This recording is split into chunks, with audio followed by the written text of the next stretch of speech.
Hey guys, tonight we're pulling back the perfectly pressed curtains on one of the most quietly scandalous decades in American history, the 1950s, the era of pearls, pot roasts and picket fences, the era where everything looked wonderful on the outside and inside behind the avocado green refrigerator and the Formica countertops, and the husband who came home at 6 and expected dinner on the table by 6:05, things were considerably more complicated.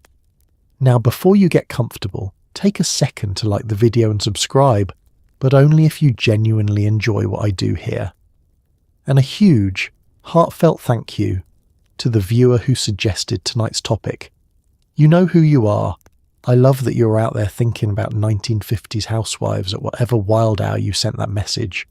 Your suggestions genuinely shape this channel, and I mean that. Leave a comment telling me where you're listening from and what time it is. It's always somehow 2 a.m, somewhere, and I find that deeply comforting. Oh, and the channel is now live on Spotify.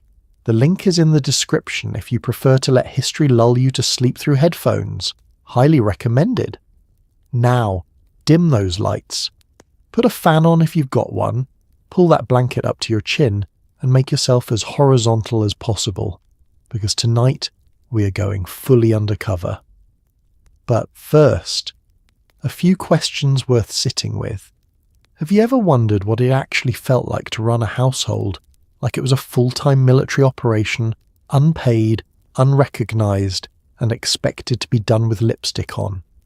Did these women actually enjoy making jello moulds with suspended vegetables in them, or were they doing it ironically and no one noticed?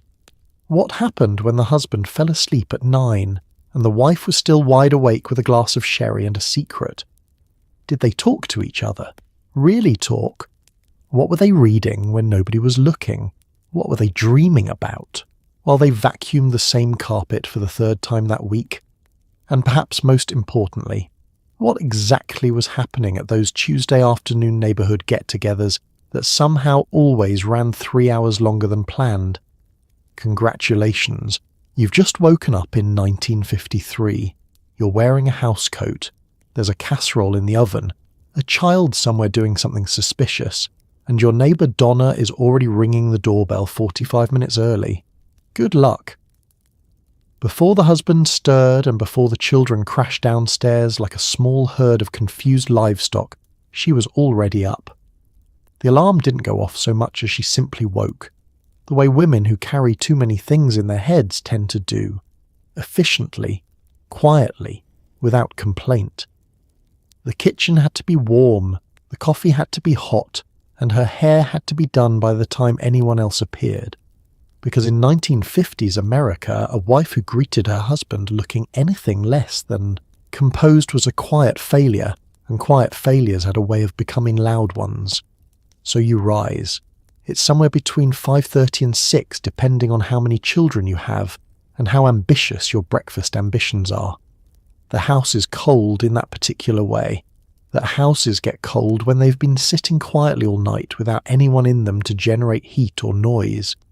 You pull on your housecoat, not to wear all day, which would be slovenly, but as a transitional garment, a uniform for the liminal hour before the real performance begins. You descend to the kitchen alone. The coffee percolator goes on first, always first. This is not optional, it is load-bearing. The sound of it, that steady, burbling percussion, is the opening note of the day, a sound that signals to no one in particular that things are under control. You stand at the counter for a moment, listening to it, and it is possibly the only quiet moment you will have until 10 o'clock tonight. Now, the breakfast. And here's where the 1950s morning routine diverges dramatically from anything resembling modern efficiency. There is no grabbing a protein bar. There is no standing over the sink eating cereal from the box like a raccoon with a job. There is a hot breakfast. Eggs, probably. Toast, certainly. Perhaps oatmeal if the children are being particularly virtuous in your imagination. You cook it from scratch, every morning, without visible resentment. The eggs have to be right. Runny yolks for the husband if that's what he prefers, And if you've forgotten that detail after 8 years of marriage, you will hear about it in the particular silent way men communicate disappointment, which is somehow louder than actual speaking. The toast cannot be burnt, the coffee cannot be weak, the orange juice, if you're squeezing it yourself, and some women were, because the frozen concentrate felt like cheating, has to be ready before the glass is needed. Meanwhile, you've also been mentally running the day's schedule, the grocery list, the children's lunches, the thing you promised the church committee, the phone call you need to make before noon, the pile of laundry that's going to judge you from the basement all morning. You're doing this while flipping eggs and listening for the sound of small feet on the stairs, which you'll hear approximately 45 seconds before you're ready. The children arrive in stages, some chipper, some catastrophic. One needs help finding a shoe. One refuses the oatmeal on grounds that will not survive logical scrutiny. Someone has forgotten that today is picture day and needs a hair intervention immediately. You handle all of it. You do not raise your voice, or if you do it efficiently and without lingering guilt, because there is simply no time for lingering guilt before 8 a.m. The husband comes down last. He sits. You pour his coffee. He reads the paper. You make a plate appear in front of him with the quiet magic of someone who has been up for an hour already. He may say thank you. He may not. By 7:30 the house is emptying, children to school, husband to the car, both disappearing into a world that exists in 3 dimensions. You stand in the kitchen surrounded by the wreckage of a breakfast that took 45 minutes to make and will take another 20 to clean up. You take one sip of your own coffee, which is now lukewarm, and you begin. There was no such thing as a bare-faced day in the 1950s, not if you were a respectable married woman who valued her reputation and her husband's professional standing, which, according to every women's magazine on the rack, were deeply intertwined. The morning beauty routine was not optional.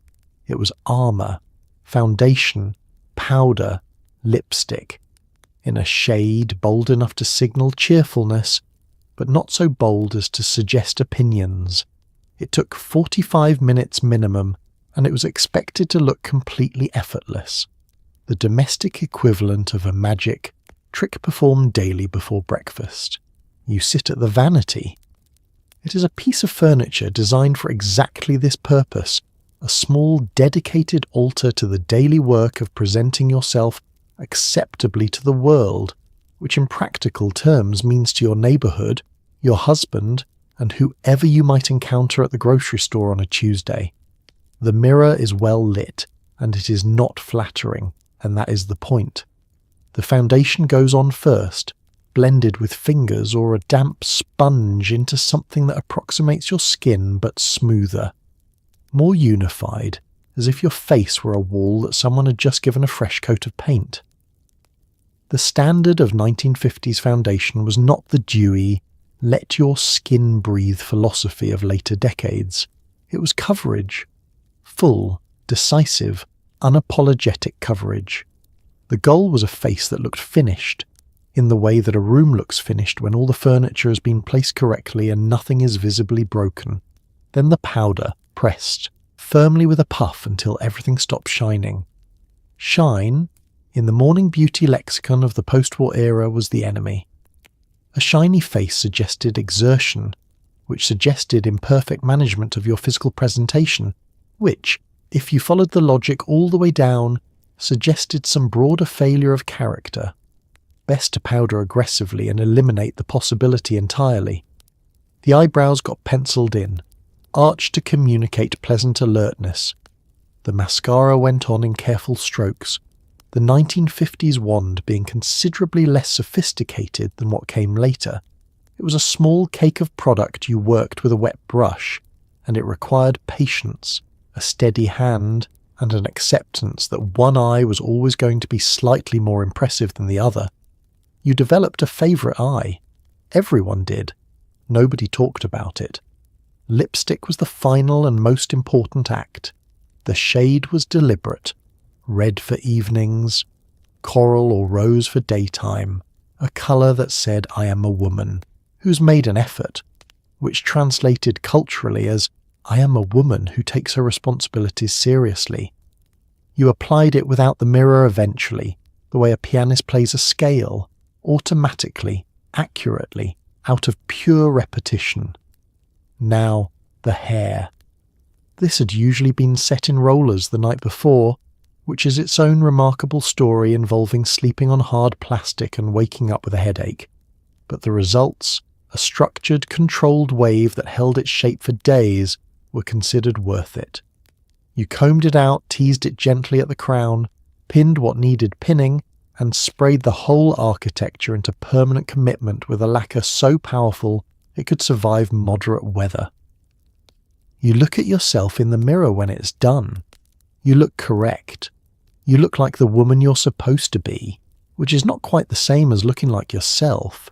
But in 1953, those two things are close enough that you don't examine the distinction too carefully. You go downstairs, you make breakfast.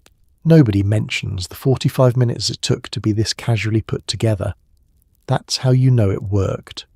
By modern estimates, the average 1950s housewife works somewhere between 55 and 60 hours a week maintaining the home. Nobody was keeping track of this, least of all the people being cooked for, cleaned after and organised on behalf of. The house was expected to be spotless at all times, as if no one actually lived in it, an impressive feat considering someone very much did, along with 2 to 4 children and a rotating cast of visiting in-laws who always arrived with opinions. You have a schedule. You have to have a schedule, because without one the work expands to fill every available minute in the day, which it will do anyway, but with a schedule you at least have the illusion of managing it. Monday is laundry. This is non-negotiable.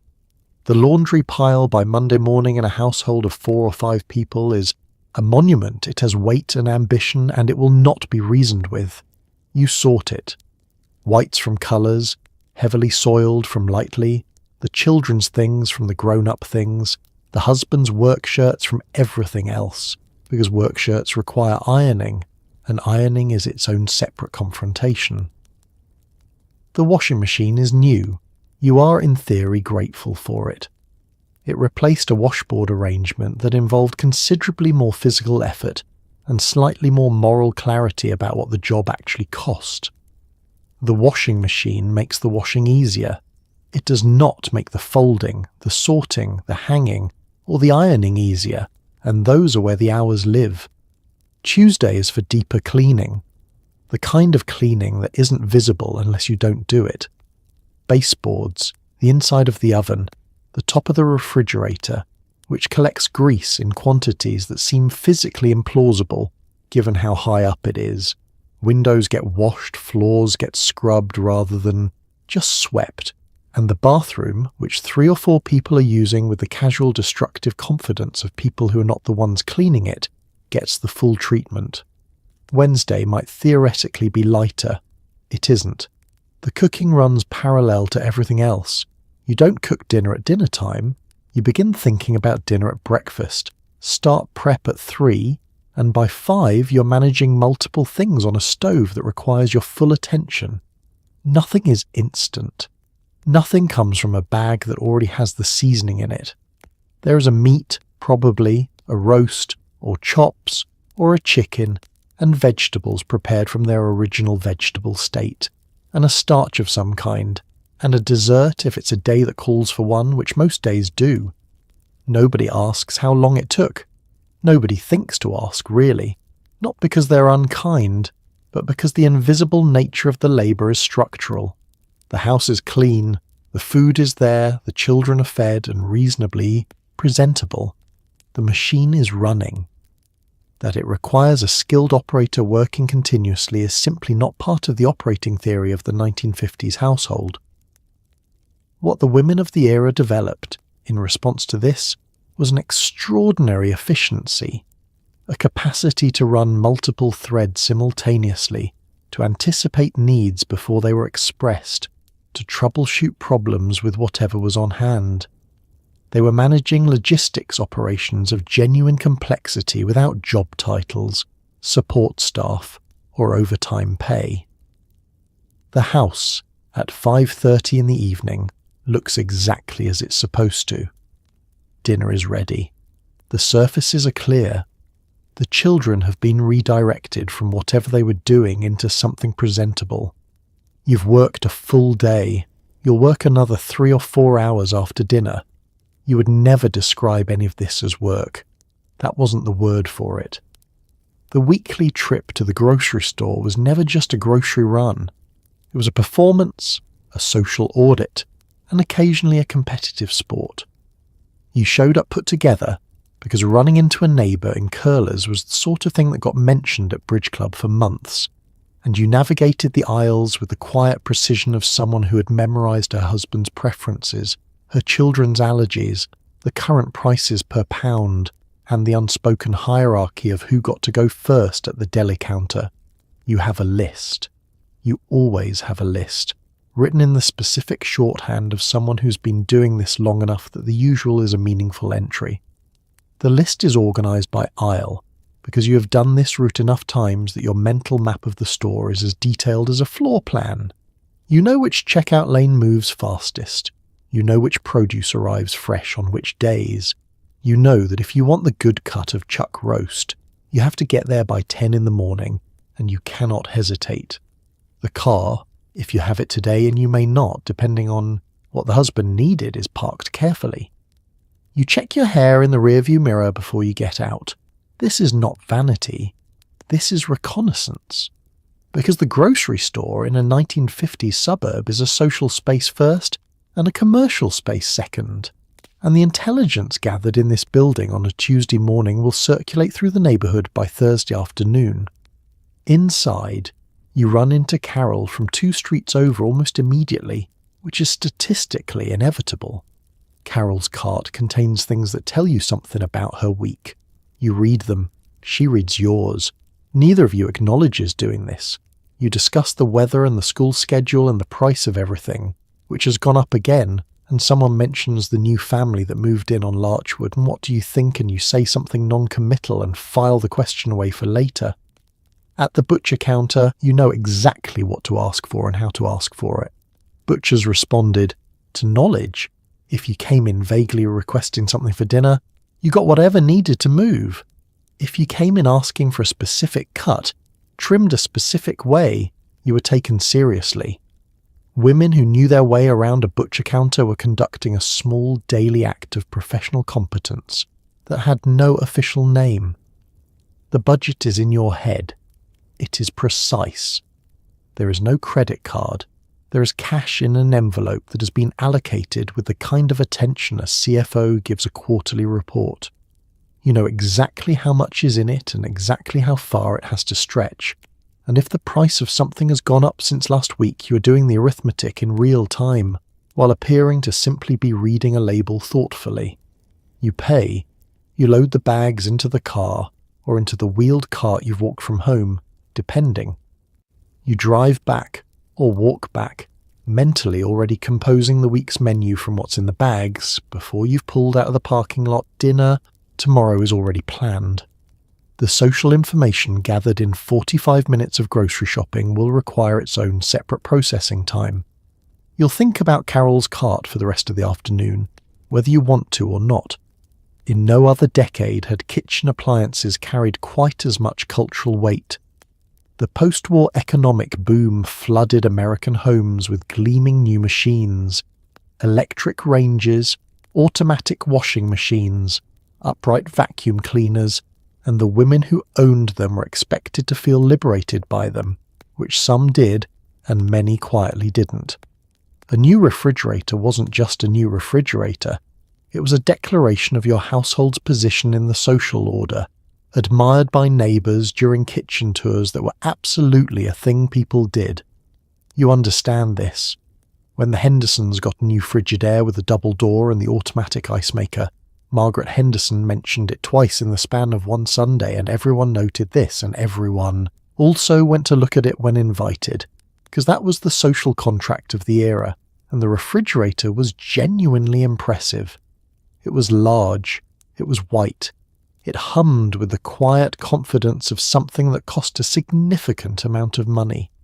The refrigerator was the centerpiece, but it was not alone. The post-war American kitchen was becoming, decade by decade, a laboratory of domestic technology, each new machine promising to return hours to the housewife's day, which in practice meant the hours were returned and then immediately refilled by the rising standard of what the house was now expected to achieve.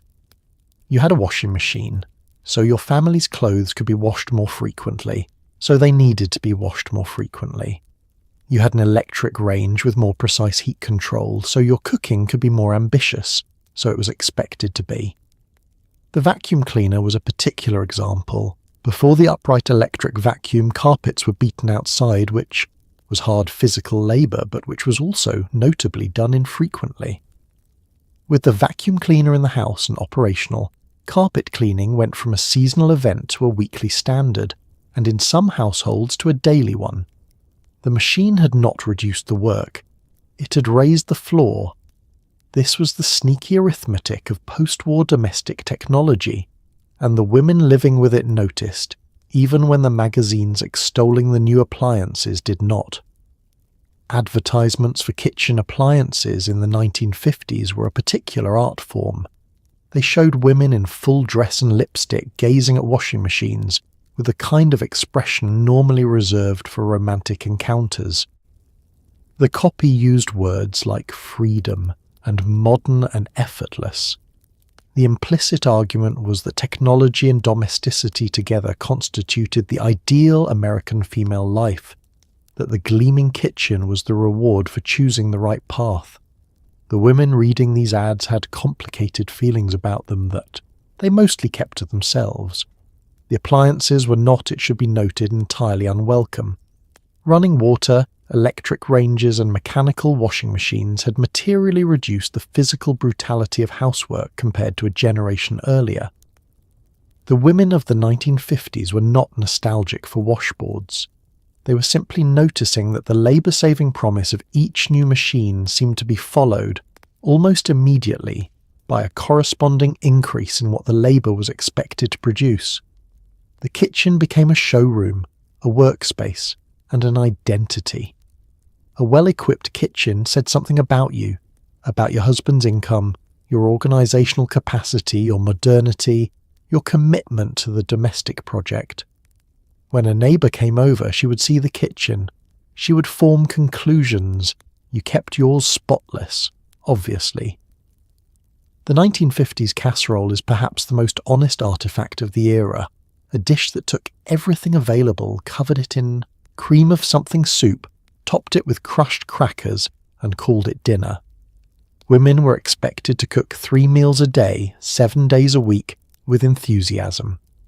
Cookbooks of the period read less like recipe collections and more like motivational pamphlets, cheerfully explaining that a well-fed husband was a happy husband, and that a happy husband was the primary goal of a well-ordered female existence.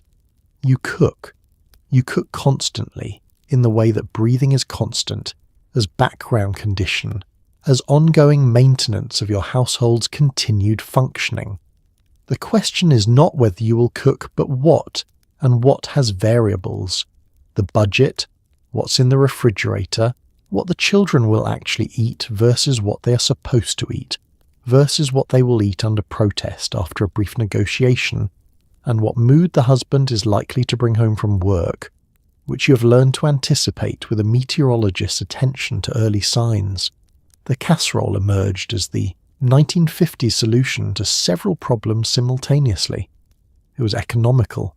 It could absorb inexpensive cuts of meat, vegetables from the garden, leftover starch from Tuesday's dinner. It was scalable. Feeding 4 or feeding 8 was largely a question of dish size. It was make ahead, which was genuinely useful in a household where the afternoon could go sideways at any moment. And it presented well, arriving at the table in its baking dish looking intentional and complete, which is more than could be said for some improvised weeknight dinners. The cream of mushroom soup that appears in approximately 60% of recipes from this era was not, strictly speaking, a culinary choice. It was a structural material. It functioned as binder, sauce, and flavour delivery systems simultaneously, and it had the considerable virtue of being shelf-stable and available at any grocery store in the country. You could build a casserole around cream of mushroom soup the way a contractor builds, a house around a load-bearing wall. It was the thing that held everything else together, and questioning its role seemed unnecessarily philosophical for a Tuesday evening. The Jell-O salad deserves its own examination, because the Jell-O salad was the 1950s in dessert form, cheerful, colourful, architecturally ambitious, and containing vegetables that had no business being in gelatin. The suspended carrot, the floating celery, the shredded cabbage held in aspic at a slightly aggressive angle. These were not accidents.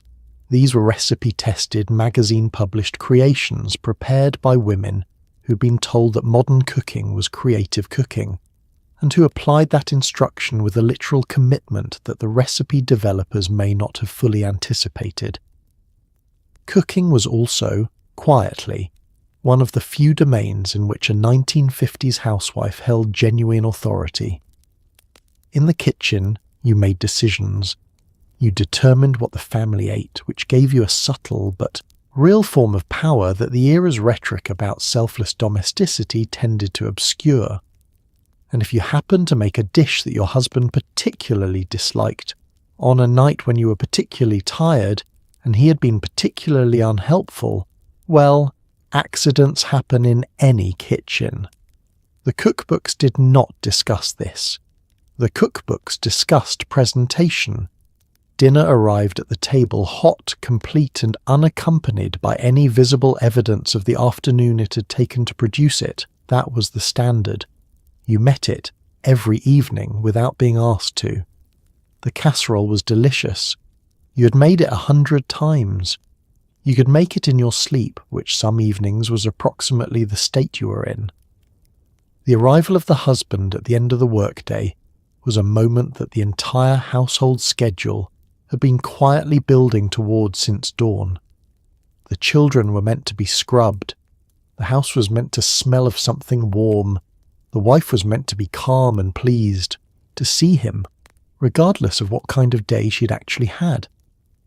Etiquette guides of the era gently suggested that a wife remove herself to the bathroom briefly before 6 to refresh her lipstick, because first impressions mattered even after 10 years of marriage, apparently. You hear the car in the driveway. You've been hearing it in your mind for the last 20 minutes, listening for it the way you listen for weather, not with dread, exactly, but with alertness, with the adjustment of internal settings that happens when a variable you've been managing around becomes present in the room. The children are called in from wherever they've migrated to. Hair is smoothed, hands are checked. The kitchen contains the smell of dinner at a productive stage, not finished, which would suggest you hadn't timed it correctly to his arrival, and not raw, which would suggest you were behind. The transitional smell of something almost ready is the target. Warm, promising, under control. He comes through the door. He's tired, or distracted, or in a good mood. And you read this within approximately 4 seconds because you've been doing it for years, and it is information you need. The day's emotional weather is his to bring home and yours to absorb and redirect, which is one of those asymmetries of the 1950s marriage that no one had yet developed the language to describe, though the women living inside them felt it clearly enough. You take his coat. You bring his drink, bourbon on the rocks if it's been that kind of week, beer if it hasn't, and the distinction is one you track without being asked to track it. He settles into his chair. The newspaper is there. The children, briefly, demonstrate their continued existence and general acceptability. You return to the kitchen. This is the dinner hour, which is misnamed because it implies a single hour, and the preparation has been going on since 3. What happens in this window between his arrival and the food? Reaching the table is a sustained performance of effortlessness. You're managing the stove, supervising a child who has remembered homework approximately 40 minutes too late, listening to whatever he's saying from the living room, and mentally running the next 6 steps of dinner preparation simultaneously. You look calm. You're not doing nothing. You're doing 8 things. The distinction is invisible by design. Dinner is eaten at the table. This is not optional. The family dinner was a near sacred institution in 1950s domestic life. The proof that the household functioned as designed, that children were being raised in an orderly environment, that the marriage was intact, that everything was fine. Conversation over dinner was managed. Arguments were deferred. The children were encouraged to share something from their day, which they did with varying degrees of reliability. He finished eating. You had been eating and also refilling things and also watching whether the children were eating their vegetables and also being present in the conversation while being partly somewhere else. He went back to his chair. You cleared the table. You would do it all again tomorrow and the day after and the day after that. The etiquette guides called this maintaining the home. You called it nothing, because there wasn't really a word for it that captured the full dimensions of the job. Life in the post-war suburb was lived in extraordinarily close proximity to other people who were all performing the same act simultaneously. Fences were low, windows faced windows, children ran between yards freely. This meant neighbours knew your business whether you invited them to or not, and the ones who were paying closest attention were always the ones who seemed most busy with their own.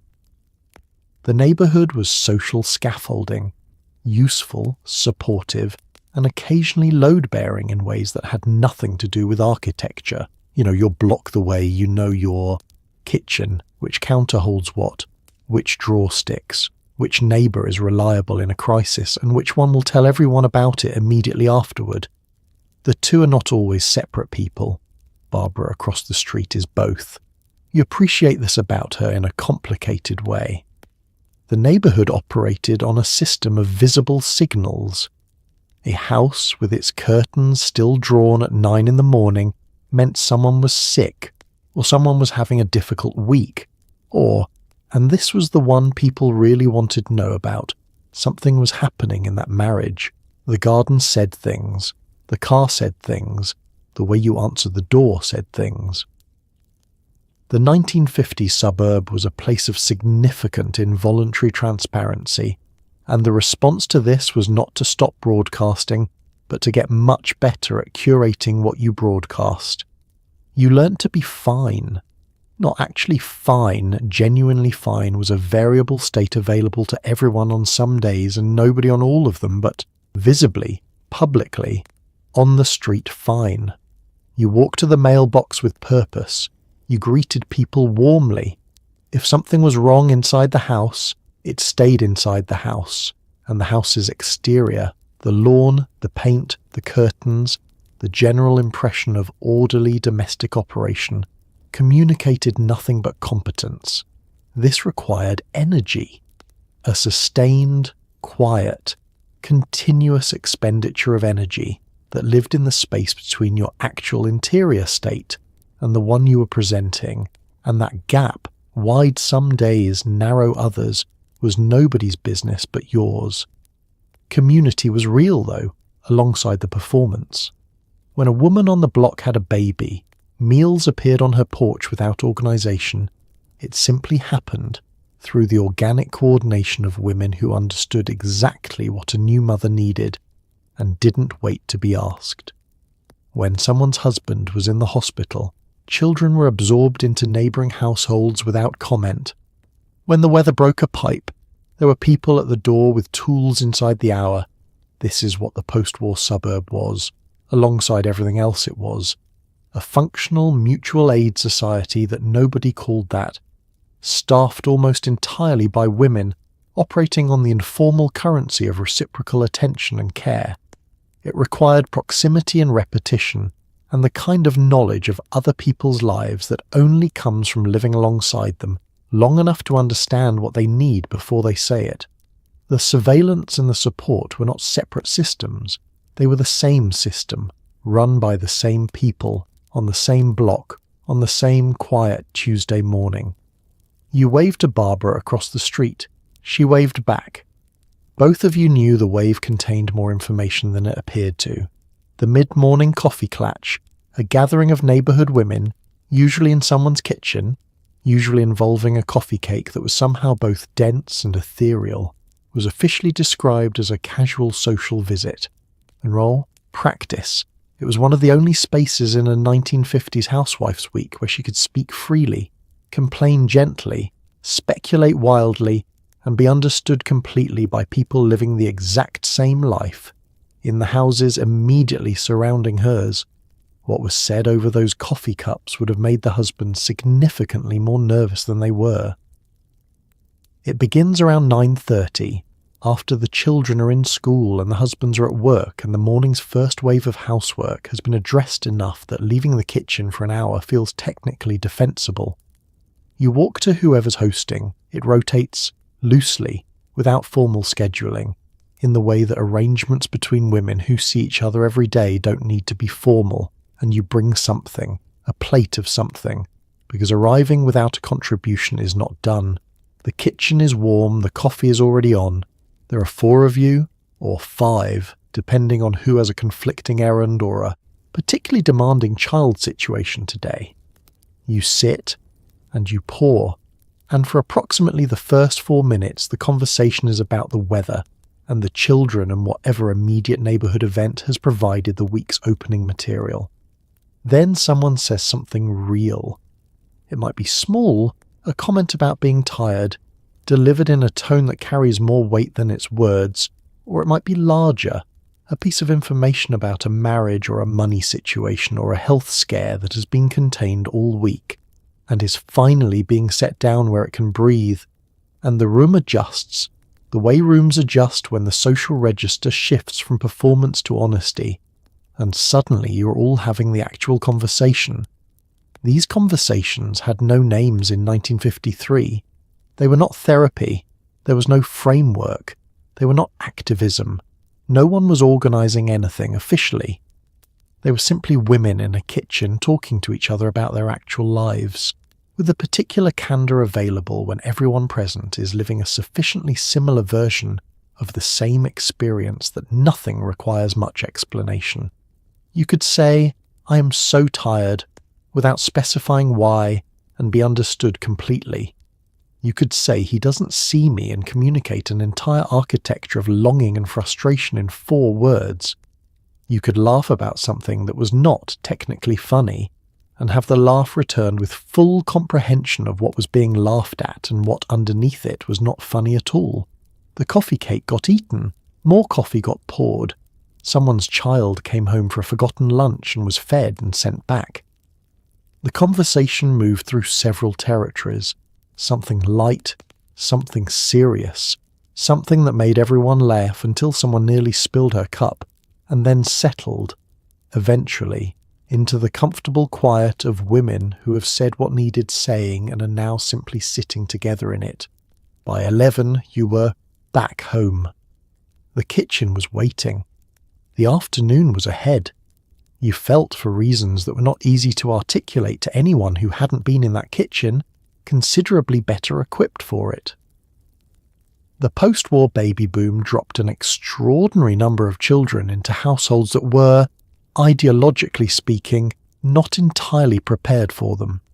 Women were expected to be natural mothers, instinctively nurturing, infinitely patient, and largely unbothered by the relentless physical and psychological demands of raising multiple children in rapid succession, with no childcare, no parental leave, and no one officially acknowledging that it was, in fact, quite a lot. Dr. Spock had recently published his childcare Bible, and mothers were expected to have read it, absorbed it, and applied it without appearing to try. You have children.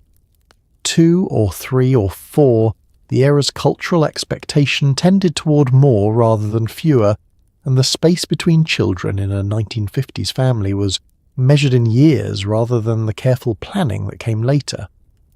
They are small people with large needs and a complete absence of interest in the domestic logistics surrounding them, which is developmentally appropriate and also, on a practical level, relentless.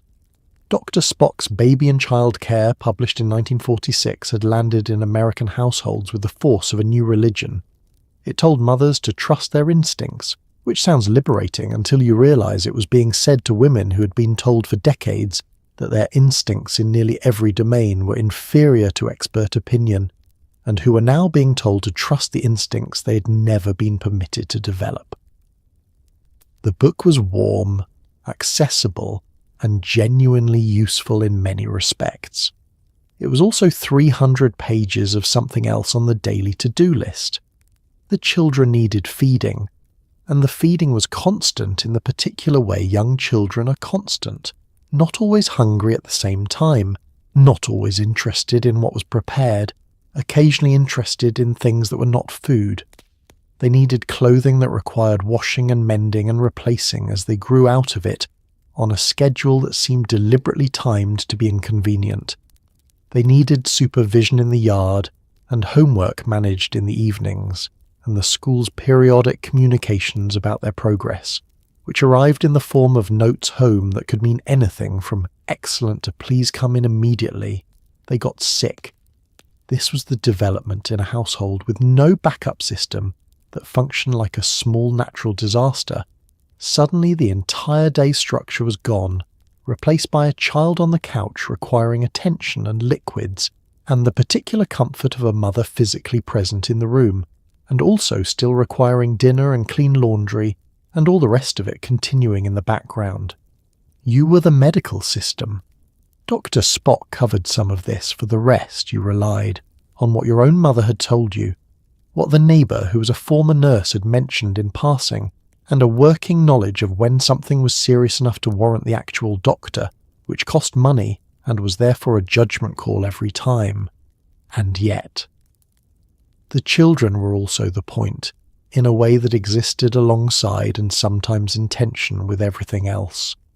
Not the point in the self-abnegating way the era's ideology would have it, that a woman's fulfillment was entirely located in her children's flourishing, but in a simpler, more complicated way. They were interesting. They were surprising. They said things that stopped you mid-task. They were growing constantly and visibly into people, and watching that happen had a quality to it that existed outside the labour it required. You just wished, occasionally, that someone else noticed what the labour required. In 1950s suburban America, the car was freedom, and in many households it was the husband's, freedom specifically. Many families had one car, the husband drove it to work, the wife was left with the house, the children, and whatever was within walking distance, which was often not much. On weekends the car came home, and the family piled into it for errands or Sunday drives or visits to relatives nobody particularly wanted to visit. The women who did learn to drive described it in terms that suggested they had quietly claimed back something important. The post-war suburb had been built around the assumption of the car.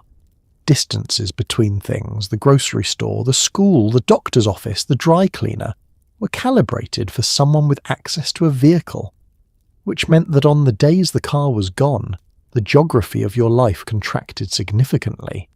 You were functionally home. The children were home. The refrigerator contained what it contained, and if it didn't contain what you needed, that was a problem to solve creatively rather than one to solve with a quick trip out. Some women walked.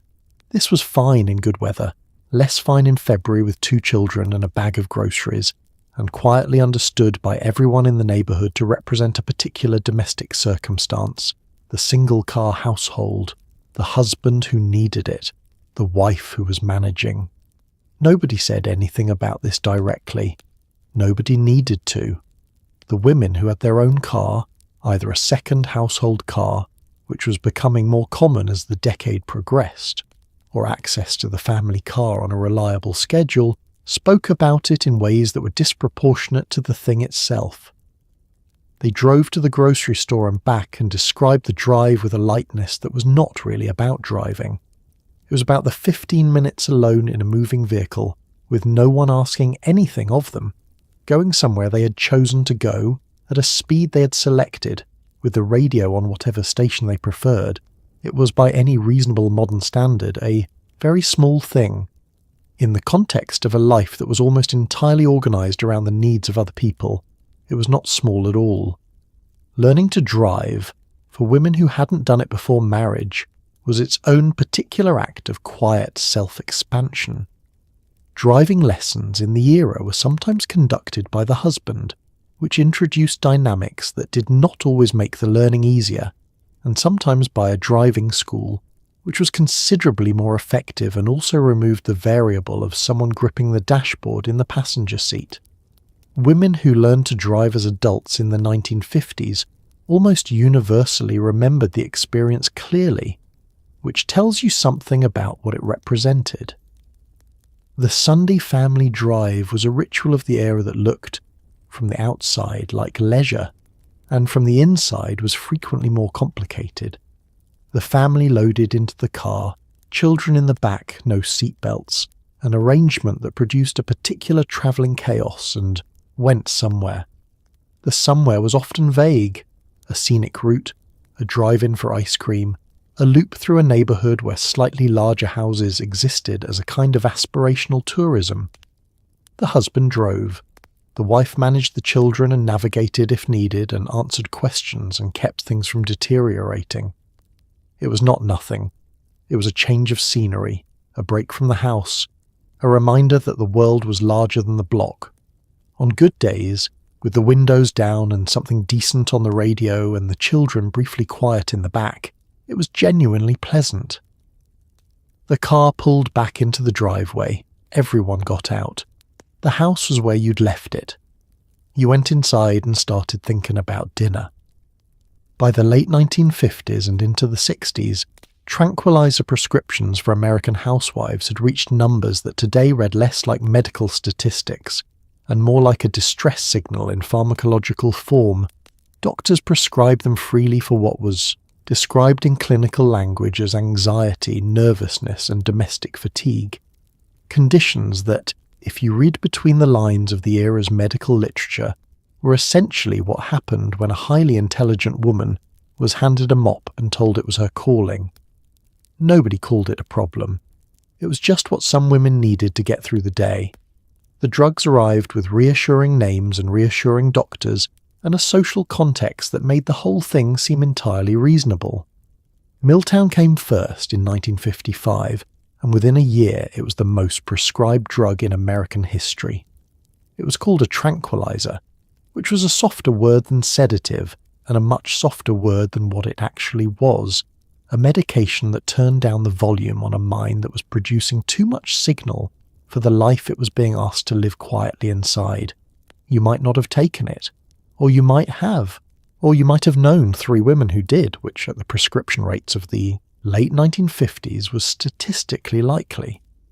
The doctor gave them out with the easy confidence of someone solving a presented problem without examining its source. The presented problem was, this woman is anxious, or restless, or not sleeping, or crying without being able to explain why. The solution was, here is something to make that quieter.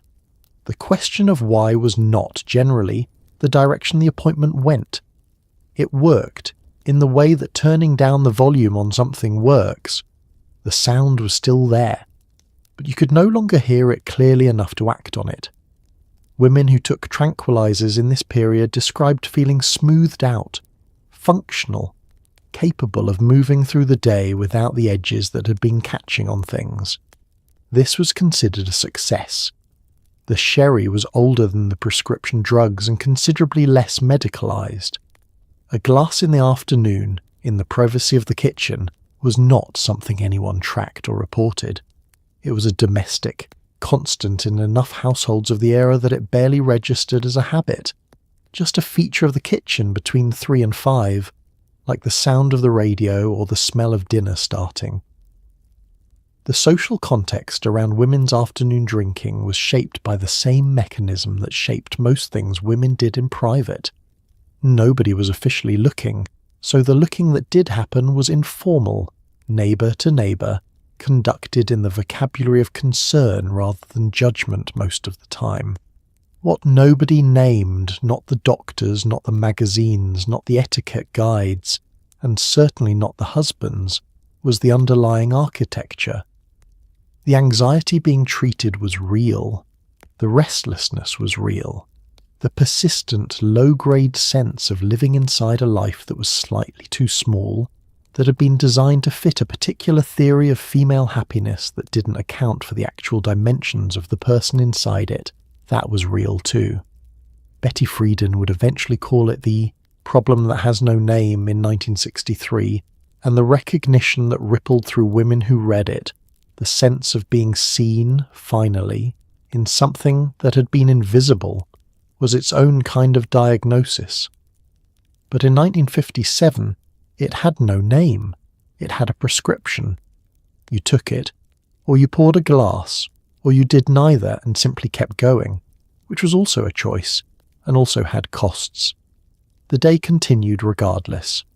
There was still dinner. Women's magazines of the 1950s operated as a kind of parallel reality maintenance system. They were full of recipes, decorating tips, beauty advice, and articles with titles like "Are You the Wife Your Husband Deserves?", delivered in a warm, supportive tone that somehow made the question feel encouraging rather than accusatory. Every issue reinforced the same message in slightly different arrangements. The home was the woman's domain. The woman's happiness was the home's happiness. And any dissatisfaction was a personal failure rather than a structural one. You subscribed to at least two. Everyone did. They arrived in the mailbox with their glossy covers, a woman smiling in a perfect kitchen, a perfectly arranged table, a perfectly turned-out child in the background, and you brought them inside and set them on the counter and flipped through them in whatever fragment of unscheduled time presented itself, which was usually while something was on the stove. The recipes were useful. This has to be acknowledged. In an era before the internet and before cooking shows and before the accumulated food knowledge of the entire world was available on a small glass rectangle in your pocket, the women's magazine was a genuine resource, a monthly delivery of tested recipes, seasonal menus, and techniques you might not have encountered otherwise. The tuna noodle casserole that became a family staple arrived via a magazine. So did the method for properly folding a fitted sheet, which nobody had been born knowing and which the magazine presented as both achievable and important. But surrounding the recipes was an editorial architecture that had its own agenda. The articles, the advice columns, the features on how to keep your marriage fresh, and the art of the perfect hostess and is your home as happy as it could be, which was really asking whether you were as happy as you were supposed to be, in language designed to make the question feel like a helpful nudge rather than a mild accusation. The advertising was doing the same work in a different register. Every product being sold in the pages of a women's magazine in the 1950s was sold against the same backdrop. A woman whose fulfillment was domestic, whose aspirations were residential, whose highest achievement was a gleaming surface and a grateful family. The floor wax advertisement and the cake mix advertisement and the appliance advertisement all shared the same visual grammar. The woman in them was always happy. She was always home. Her happiness and her home were the same thing. What the magazines were extraordinarily good at was making dissatisfaction feel individual. If you were unhappy, if the life described in the pages didn't match the experience of living it, the implicit message was that you were doing something wrong, that the correct execution of the project would produce the promised result, and that the gap between the magazine and your kitchen was a gap in your performance, rather than a gap in the premise. Women read these magazines in quantities that their publishers found very encouraging, which is worth noting. They were not passive recipients of an ideology. They were active participants in a conversation about domestic life that they clearly wanted to be having. The magazines were read, argued with, clipped for their recipes, occasionally thrown across the room. You kept them in a stack by the chair. You'd read last month's twice already. The new one had just arrived. The cover showed a woman in A kitchen that was definitely not as clean as yours, somehow looking significantly more relaxed. You opened it. You started with the recipes. Not every 1950s housewife was reading Good Housekeeping. Some were reading Simone de Beauvoir. Some had found their way to early feminist essays passed between women, in the quiet way that genuinely dangerous ideas tend to travel, hand to hand, in brown paper covers, left accidentally on purpose in each other's kitchens. The ideas in these books that a woman was a full human being with intellectual needs and political rights, and something to contribute beyond a well-seasoned pot roast, were not new, technically. But in the context of 1953, they felt like a window opening in a room that had been sealed shut for a decade.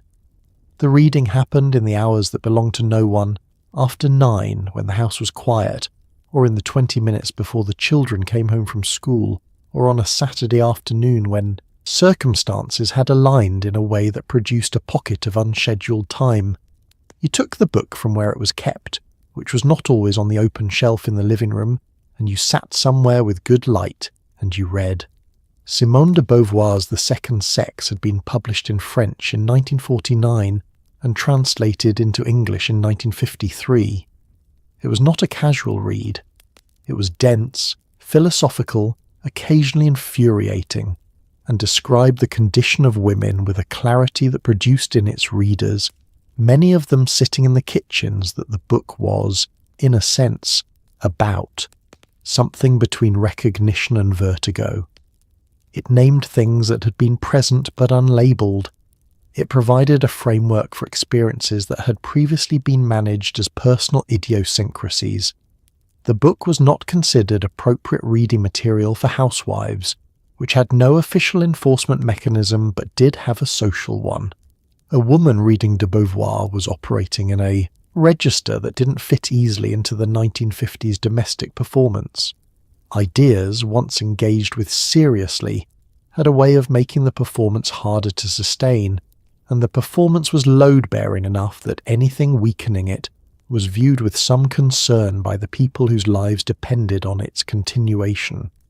So the reading was often private, in the way that private things in the 1950s were private, not locked away, but not advertised either, kept on the less visible shelf, discussed with the one friend who was also reading it, in the coffee clatch's quieter register, lent and returned with a particular look that communicated more than the exchange of a book.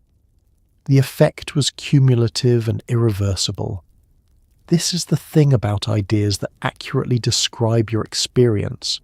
Once you've encountered them, you cannot unencounter them. The framework, once built, reorganizes everything around it. Things you'd been managing as personal problems, the boredom, the restlessness, the sense of partial existence, suddenly had structural explanations. It wasn't you. It was the arrangement. This was both a relief and a problem. A relief because it lifted the weight of individual failure. A problem because the arrangement was very large and very stable, and you were inside it with a family and a mortgage, and nowhere immediately obvious to put this new information. Most women who were reading these books in the 1950s did not immediately walk out of their lives. They sat with what they'd read. They thought about it. They discussed it carefully with people they trusted. They waited and read more and continued doing the dishes and held the window open in their minds for something they couldn't yet fully name. The book went back on the shelf. You started dinner, but you kept thinking about page 47.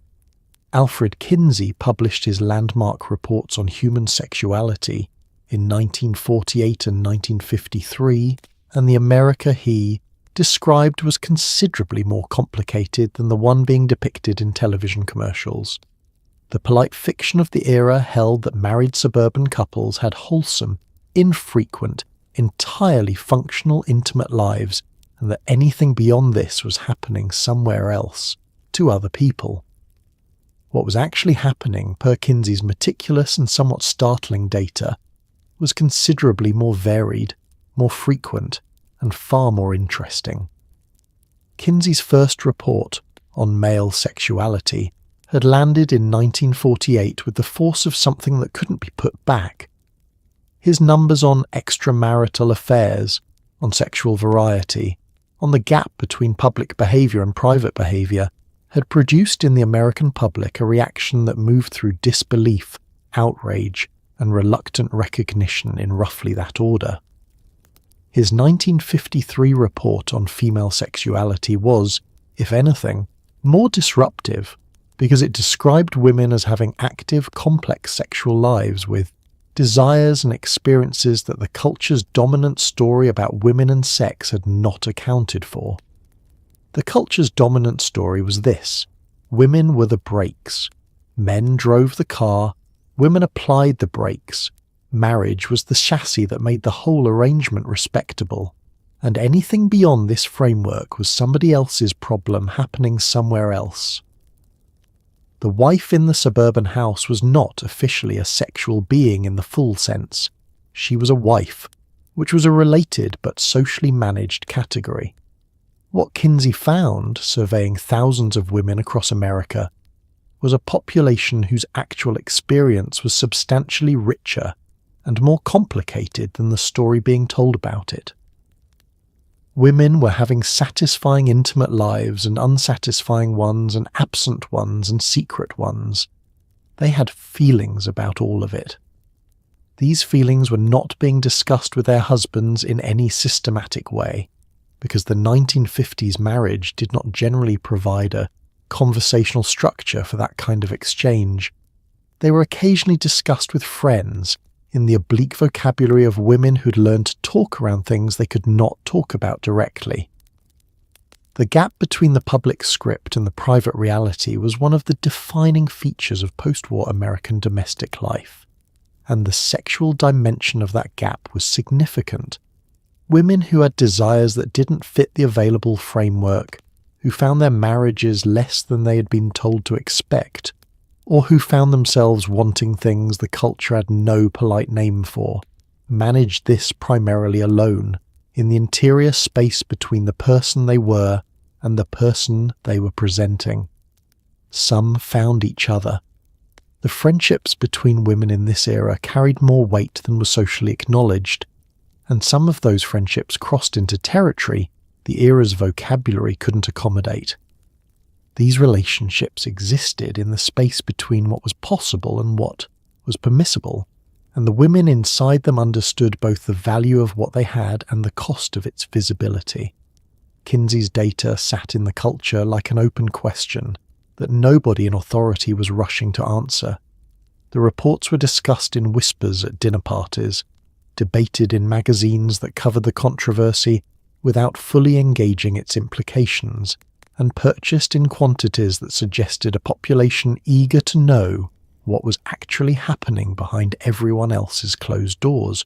You'd heard about the reports, everyone had.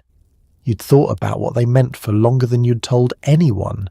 The geography of the 1950s suburb, houses close together, husbands gone all day, afternoons long and unstructured, created conditions that were, historically speaking, not unfamiliar to anyone who had spent time studying human nature in enclosed spaces. Affairs happened. They happened in the way that things happen when people are lonely and bored and living inside, a performance of happiness that doesn't quite fit. They were rarely discussed and almost never acknowledged, which gave them a strange, suspended quality, present enough to reshape a neighbourhood's social architecture while officially not existing at all. The loneliness is where it starts, and the loneliness requires some explaining because it existed alongside a life that was technically never empty. You were surrounded by people at almost all times, children, neighbours, the husband in the evening, the social infrastructure of the neighbourhood ticking along steadily around you. And yet, there is a particular kind of loneliness that arrives not from absence but from non-recognition, from being present in a life where the person you actually are is not quite visible to the people around you. That variety of loneliness was structural in the 1950s Housewife's experience, and it was real, and it needed somewhere to go. Sometimes it went into books or friendships or the carefully maintained interior life that many women of the era carried without discussing. Sometimes it expressed itself differently. The affair of the 1950s suburb was not generally a grand romantic narrative. It was quieter than that, a connection with a neighbour's husband, or the hardware store owner, or someone's brother who came to visit one summer, that began in the ordinary currency of being truly seen by another person, and escalated in the way things escalate when two people who are both somewhat starving for recognition are spending time in proximity. The neighbourhood tracked it. The neighbourhood always tracked it, with the same passive, comprehensive attention it brought to everything else. A car parked somewhere it wasn't expected. Two people leaving the same party at intervals that were slightly too calculated. A shift in the social atmosphere between two households that communicated something had changed without specifying what. The women of the neighbourhood were excellent readers of these signals, having spent years in close proximity to each other's lives with the full attention that comes from having few other outlets for that level of observation. What happened with the information varied. Some neighbourhoods operated on a don't-ask architecture. The knowledge circulated but was never formalised, never brought into the open, held in a kind of collective suspension that allowed everyone to continue functioning. Others were less generous, and the social consequences for a woman identified as having an affair were considerably steeper than for a man in the same situation, which was a disparity that everyone understood and that no one in authority was in a hurry to address. The husbands' affairs were also happening, in roughly the numbers Kinsey had suggested, but they occupied a different cultural register, less tracked by the neighbourhood, more likely to be absorbed into a marriage's official silence, understood as a thing that happened, without becoming a thing that restructured everything. This asymmetry was not invisible to the women it affected. It was filed alongside other things, in the interior space where the gap between the official story and the real one was maintained. The loneliness that started it often didn't resolve when it ended. Sometimes it was worse. You watched Barbara's kitchen light for a moment longer than you meant to one evening. You went back inside and didn't think about why. The 1950s book club was doing considerably more work than it was given credit for.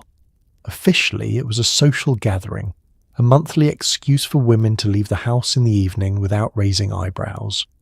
Unofficially, it was where some of the sharpest minds in any given neighbourhood, minds that had been to college, in many cases, and then been handed an apron, went to think out loud, argue about ideas, and remember that they were in fact capable of having opinions about things other than floor wax.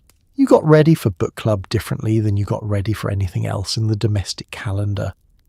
There was still the lipstick, still the hair, but something in the preparation was lighter, less armour, more anticipation. You were going somewhere for your own reasons, which was an event distinct enough to carry its own specific quality in the evening. The book had been selected a month ago, and you had read it, which was not as automatic as it sounds given the constraints on uninterrupted reading time in a household with children. You had read it in pieces, 10 pages here, 20 minutes there, but you had read it, and you had thought about it, and you had things to say. This last part was the point. The books were not always literary. Some months it was a novel from the bestseller list, something well reviewed and widely discussed. Other months it was a historical biography, or something a member had recommended with particular enthusiasm, and these were the evenings that tended to run longest and leave everyone slightly charged, something that touched even obliquely on the conditions of the lives being lived by the people in the room. The conversation started with the book and migrated. This was the reliable structure of every meeting. A period of dutiful engagement with the actual text, during which opinions were formed and exchanged and challenged with a seriousness that the social context of the era otherwise did not provide for, followed by a gradual widening outward into everything else. Something in the novel about a character's constrained choices would open into a conversation about constrained choices in general, and suddenly 6 women who had not been talking about their lives were talking about their lives with all the analytical energy that the book had unlocked. Some women in these clubs had college degrees that they were not currently using in any form the degree would recognise. Some had had careers before marriage, had been teachers or writers, or worked in offices where their intelligence had been formally acknowledged and compensated, and had set those things down at the altar of domestic life with varying degrees of willingness. The book club was where some of that capacity went, not to waste exactly, but into an hour and a half of close reading and sharp argument, and the particular pleasure of being intellectually met by people who were actually paying attention. The husbands knew about the book clubs. Most of them approved it was a wholesome social activity, structured around literature, conducted in someone's living room. What they didn't necessarily clock was what was being discussed inside it, which was not always entirely about the book. You drove home at 10:30 with the specific alertness of someone whose mind has been used recently. The house was quiet. The husband was asleep.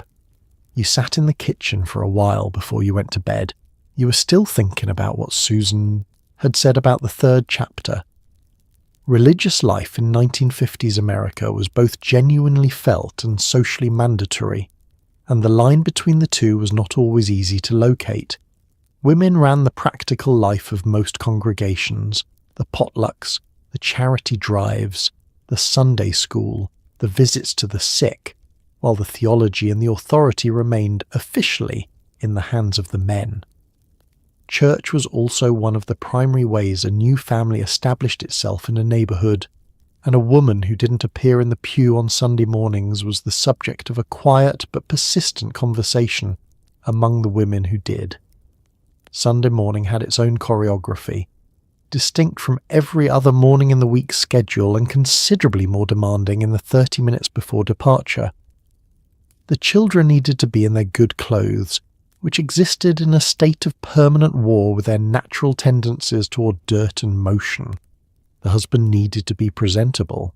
You needed to be, by the standards the occasion required, impeccable, because church was a public performance of family values, and you were its primary staging manager. The faith itself was, for many women, genuinely held. This is important not to lose in the sociological description of the era. The 1950s was a period of high religious participation in America. Church attendance was near its historical peak, and the reasons were not entirely social. Women who prayed meant it. Women who found comfort in the liturgy were genuinely comforted. The structure of religious life, the weekly rhythm of it, the sense of something larger than the domestic calendar, the community it produced, met real needs in real ways. But church was also infrastructure. The women's auxiliary, the ladies' circle, the committee structures that organised the congregation's practical existence. These were run by women with the same organisational competence they brought to everything else, applied now to a slightly larger enterprise. You knew who was sick on your visiting list. You knew which family had just had a new baby and needed a meal train organised. You knew whose husband had lost his job and would need the charity fund handled with enough discretion that it didn't become the neighbourhood's primary topic for the month. The social contract of the pew operated on a currency of mutual visibility. You saw and were seen weekly, and your presence or absence communicated things. A family that stopped attending was a family something had happened to. Divorce, illness, financial disaster, or some moral difficulty that made the Sunday morning performance no longer sustainable. The congregation noticed, and in noticing, closed ranks or extended sympathy depending on the specifics. The minister spoke about family, about wifely virtue, about the divine sanction of the domestic life. This was 1953, and the theology of American Protestantism had made a reasonably comfortable peace with a suburban family as its operating unit. The sermons were warm, practical and broadly encouraging of exactly the life you were already living, which was either a confirmation or a constraint depending on what you brought with you into the pew. You sang the hymns. You meant some of them more than others. After the service, the social hour, coffee in the fellowship hall, children running circuits around the folding tables, the week's news moving through the congregation.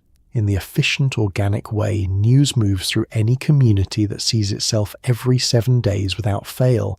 You drove home. The good clothes came off. Sunday dinner was already planned. You had 3 committees meeting this week, all of which you were running. The 1950s had a word for women who expressed chronic unhappiness with their domestic circumstances, and that word was neurotic. The American psychiatric establishment of the period was not, on the whole, asking itself whether the circumstances might be the problem. Women who reported persistent sadness, anxiety, loss of purpose, or the creeping sense that they were disappearing into their own households were offered diagnoses, medications, and occasional hospitalization, treatments calibrated to return them to functional domesticity, not to address the conditions that had brought them there. You went to the doctor because you hadn't been sleeping well, or because the crying had been happening more than it used to, or because there was a feeling you couldn't name that sat in your chest like something that needed to move and couldn't find a direction. You described it as best you could. You were a precise and articulate person. You'd always been good with language, and still the description came out in pieces because the thing didn't have a shape yet. It was more like a pressure, a persistent low-grade wrongness that you couldn't locate in any specific event or cause. The doctor listened. He was not unkind. He had a full waiting room and a framework that had been built on the assumption that women's psychological distress was primarily biological or temperamental in origin, a question of nervous systems and hormonal states, and the particular fragility that the era's medical literature attributed to the female constitution. The framework was not designed to look outside itself for structural explanations, and it didn't. He wrote a prescription. He suggested you try to rest more, which was advice delivered with genuine good intention, and essentially no acknowledgement of what resting more would require in a household of your configuration. He may have said something about the importance of not being too hard on yourself, which was the 1950s medical equivalent of "have you tried turning it off and on again?" The psychiatric profession of the era was, to be fair, operating at the edge of genuinely limited knowledge. The understanding of depression, anxiety, and the relationship between environment and mental health was significantly less sophisticated than what came later. But the particular blindness of the period, its systematic failure to consider what it might mean for a highly capable person to have their entire life organized around tasks that didn't require their full capacity, was not simply a knowledge gap. It was a choice made in a context that found the alternative explanation considerably less convenient. Women who were hospitalized, and some were, for depression severe enough that outpatient management was insufficient, often describe the experience as a suspension of normal time rather than a treatment. You were removed from the household that was, in some sense, the source of the difficulty, placed in an environment that asked nothing of you domestically, and then returned, stabilized, to the same household and the same conditions, now additionally carrying the social weight of having been hospitalized, which the era managed with a discretion that was intended as kindness and often functioned as isolation.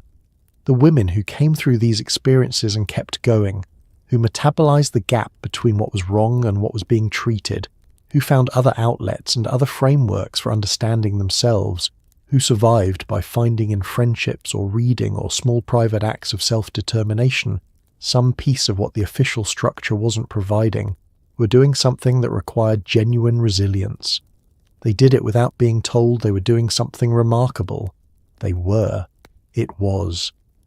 Not every woman in the 1950s was a housewife. Millions worked in factories, in offices, in schools, in shops, though the cultural machinery of the era worked hard to make them feel that this was temporary, a placeholder, something to do until the real life of marriage and housekeeping commenced. Women who remained in the workforce after marriage, by choice or necessity, occupied a strange cultural position, too working to be properly feminine, too feminine to be properly taken seriously professionally. They navigated both worlds with a dexterity that the era gave them no credit for. You might be a teacher, which was the one professional role the era had made a kind of cultural peace with for married women. It involved children, it ended at 3, and it could be framed as an extension of the nurturing domestic role, rather than a departure from it. You might be a nurse, which operated under similar logic.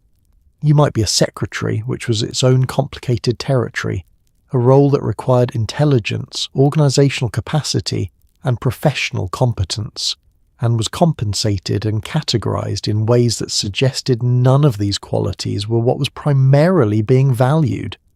You got to the office earlier than your male colleagues because you had done the morning before coming in, the children, the breakfast, the dispatch of the household into its daily configuration. You would leave punctually because the afternoon had its own requirements, the school pick-up, the grocery stop, the beginning of dinner.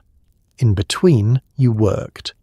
You did the job competently, which was noticed and also managed carefully. Women who were too visibly competent generated discomfort in work environments calibrated around a different assumption, and calibrating your visibility was its own secondary skill. The pay was less. This was not incidental.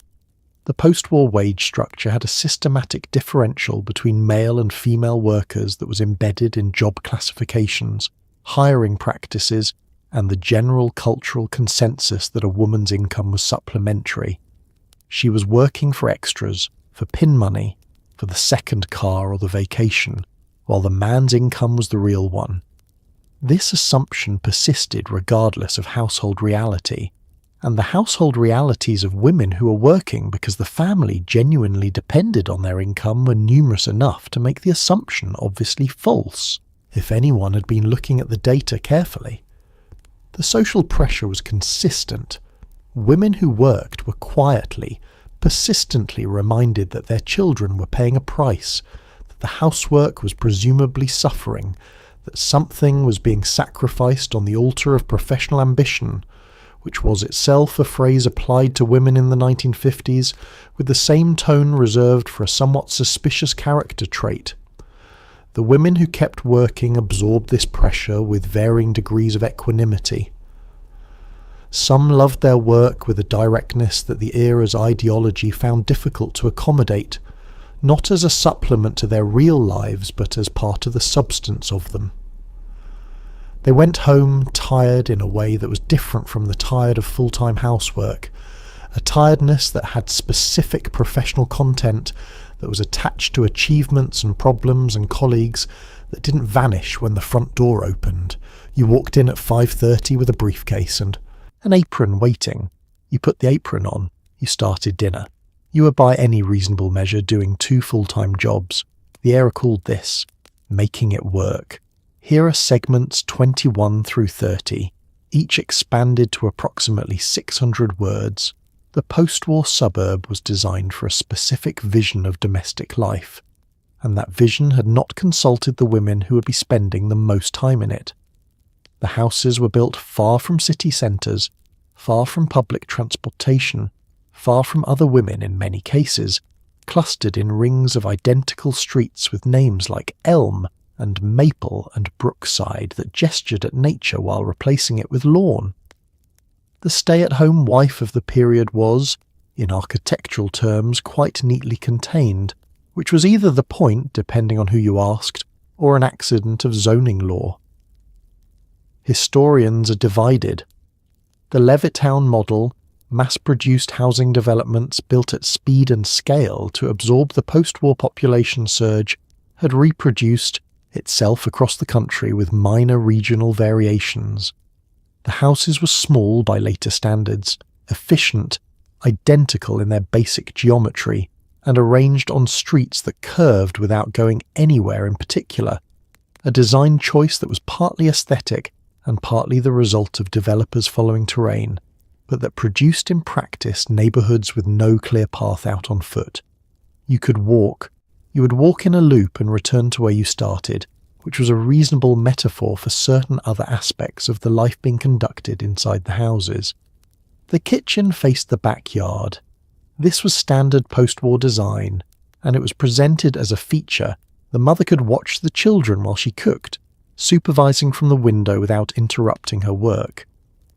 What it also meant was that the primary occupant of the house spent the majority of her day facing inward, toward the yard and the domestic sphere, rather than outward toward the street and the neighbourhood's public life. The living room faced the street, but the living room was for evenings, for the husband's return, for the performance of family life in its presentable register. The kitchen was where the days actually lived. The distance between houses on a suburban street was calibrated for visual privacy, close enough for community, far enough that you weren't literally looking into each other's windows at all times, though in practice the sightlines were more permeable than the design suggested. You knew your neighbours' routines with the passive accuracy of someone who shared a wall's worth of proximity without sharing the wall. You knew when Carol's lights went on in the morning, and when the Henderson children left for school, and which houses had arguments that were conducted at a volume audible from the sidewalk. The distance to things was the structural problem. The grocery store was a drive. The doctor was a drive. The school, in many suburbs, was a walk for the children and a drive for everything else. The design of these communities assumed continuous car access, and the households that didn't have it, and there were many, particularly in the early part of the decade before the second car became more common, were living in a built environment that had not accounted for them. Women who had grown up in cities or in denser older neighbourhoods described the suburb's spatial logic as disorienting in a way that took time to name. The city had texture, the corner store, the neighbour you passed every morning, the accumulated small social transactions of a walkable environment. The suburb had lawn. It had the car. It had the interior of the house, which was clean and organised and yours to manage, and the backyard, which was the children's, and the street, which was everyone's and therefore no one's in the particular way that shared spaces become no one's when they have no commercial or civic life attached to them. You looked out the kitchen window at the backyard on a Tuesday afternoon in November. The children were in school, the yard was empty, the identical roof lines of the houses behind yours were visible over the fence. You refilled your coffee and went back to what you were doing, which was what you were always doing, which was everything. The Parent-Teacher Association was, on paper, a civic organisation connecting schools and families for the benefit of children. In practice, it was one of the most politically sophisticated operations in any given suburb, run almost entirely by women who'd been told their opinions didn't belong in actual politics, and who had therefore applied those opinions with considerable force and organisational precision to the school system instead. PTA meetings could get extremely tense over things that sounded minor. They were not minor. You joined because everyone joined, and because not joining communicated a disengagement from community that the neighbourhood would note and file, but also, if you were honest, because the PTA was one of the few places in the 1950s Housewives calendar where the work you were doing was explicitly civic, where the effort and intelligence you applied to a problem produced a visible outcome in an institution that existed in the public record, and where your opinions were, at least nominally, the point. The meeting was held on a Tuesday evening in the school's cafeteria, which still smelled of the lunch it had hosted 8 hours earlier. Folding chairs were arranged in rows. The agenda, mimeographed and slightly smudged, was distributed at the door. You had read it in the car. You had opinions about item 4. The president called the meeting to order. She was efficient and formidable, a woman who had run the PTA for 3 years with the quiet authority of someone who had decided this was where her executive capacity was going to go, and who was going to apply it fully. She was both admired and slightly feared, which is the correct ratio for effective leadership in any context. The early agenda items moved quickly: the school carnival budget, the library book drive, the schedule for the spring fundraiser. These were managed. Then came the curriculum discussion, which was where things got interesting, which is to say where the meeting revealed what it actually was. A forum in which women with sophisticated opinions about child development, educational philosophy and community standards expressed those opinions in the acceptable vocabulary of parental concern. The argument was technically about reading materials. It was actually about values, about what the community believed it was building in its children, and what kind of future those children were being prepared for. And the women on different sides of it were applying frameworks that had been developed in kitchens and book clubs and coffee clatches and brought here, finally, into a room where they could be argued out loud. Nobody won cleanly. Nobody expected to. The PTA was a long game. The same people, the same meeting, every month, positions shifting incrementally over time as the accumulated weight of consistent argument eventually moved things. Women who'd been doing this for years understood the timeline. They were patient in ways that people who have been waiting a long time for their opinions to matter tend to be patient. The bake sale was also on the agenda. This was handled in 4 minutes. The bake sale was never the point. It was the price of admission to the meeting that actually mattered. The domestic credential that justified your presence in a room where you were conducting civic life.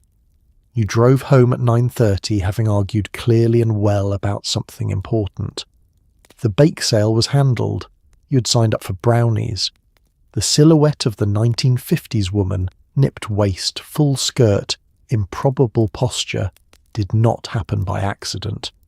It happened with significant structural assistance, girdles, cinch belts, and foundation garments that would, in a later decade, be identified as instruments of mild oppression, but were in the 1950s simply described as supportive. Women wore them every day, to the grocery store, to drive the children to school, to stand in their own kitchens. The new look, introduced by Christian Dior in 1947, had brought back an hourglass silhouette that required a considerable amount of engineering to achieve, and achieving it was more or less expected. The girdle went on in the morning with the same matter-of-fact resignation that people apply to any daily process whose discomfort is both acknowledged and considered non-negotiable. It was a significant garment, structured elastic from waist to mid-thigh, occasionally with attached garters for the stockings, designed to compress and redistribute in ways that produced the correct external geometry, regardless of what was happening internally. You put it on. You were now the right shape. You proceeded. The stockings attached to the girdle or to a separate garter belt and required a specific ritual of attaching and smoothing that took longer than seemed reasonable for something that would spend the day being worn under other clothing and seen by approximately nobody. And yet the stockings had to be right. No runs, no twists. The seam straight up the back of the calf, which required either a mirror or a trusted neighbour with good eyes. A crooked seam was the kind of detail other women noticed and that men, bless them, walked directly past without registering. Christian Dior's new look had arrived in post-war America with the force of a pendulum swinging hard in the opposite direction from wartime practicality. The war years had produced women's fashion calibrated for movement, efficiency and the conservation of fabric, boxy shoulders, shorter hemlines, sensible shoes. Dior swung the pendulum back to a silhouette that required more fabric, more structure, and significantly, more physical engineering.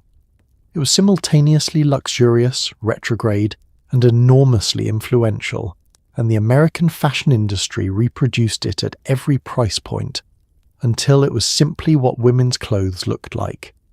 The full skirt that defined the era required crinolines, stiff-net petticoats worn underneath to achieve the correct volume and movement. Putting on a crinoline was a commitment. Sitting down in a crinoline was an architectural challenge. Getting into a car while wearing a crinoline required a specific technique that women who wore them regularly had simply internalized. The way you internalize any physical adaptation demanded by your environment often enough. The shoes were heels. Not always very high heels. The kitten heel was common and merciful, but heels nonetheless, which change posture, gait, and the relationship between your feet and the ground in ways that the day's standing and cooking and child managing and general physical labour made genuinely uncomfortable by 4 in the afternoon. You wore them anyway. The alternative was flat shoes, which existed but communicated something about your relationship to effort that you might not want to communicate on any given Tuesday. The whole system, girdle, stockings, crinoline, heels, the carefully constructed exterior that presented you to the world as a specific kind of woman, took time and money and daily physical endurance to maintain. It was a full-body project, and it produced something beautiful in its way. The photographs of the era have a particular visual coherence, a clarity of aesthetic intention. You looked correct, you looked finished, your feet hurt by lunchtime, you had 7 more hours to go. When television came into the American home in force in the early 1950s, it arrived like a benevolent occupation.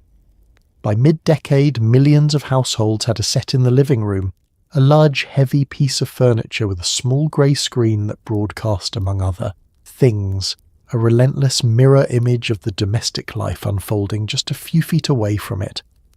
The housewife on television was cheerful, organised, and wore heels while vacuuming. She never seemed bored. She never seemed to want anything. She set an impossible standard and then smiled about it, and the women watching from their actual couches processed this in ways the networks had not entirely anticipated. The set arrived in your living room and rearranged it immediately. The furniture, the sofa, the chairs, the coffee table rotated to face it the way sunflowers face the light, and the room's social geometry changed overnight. Before television, the living room had faced inward. Furniture arranged to facilitate conversation, to create the conditions for people in a room to engage with each other. After television, it faced a screen. The conversation continued around the edges of what was being watched, but the screen had become the room's organising principle, and that was a significant shift that nobody fully registered while it was happening because it was gradual, and also because the programming was genuinely compelling. The domestic comedies were the relevant genre for understanding what television was doing to and for the 1950s housewife. I Love Lucy, The Donna Reed Show, Father Knows Best.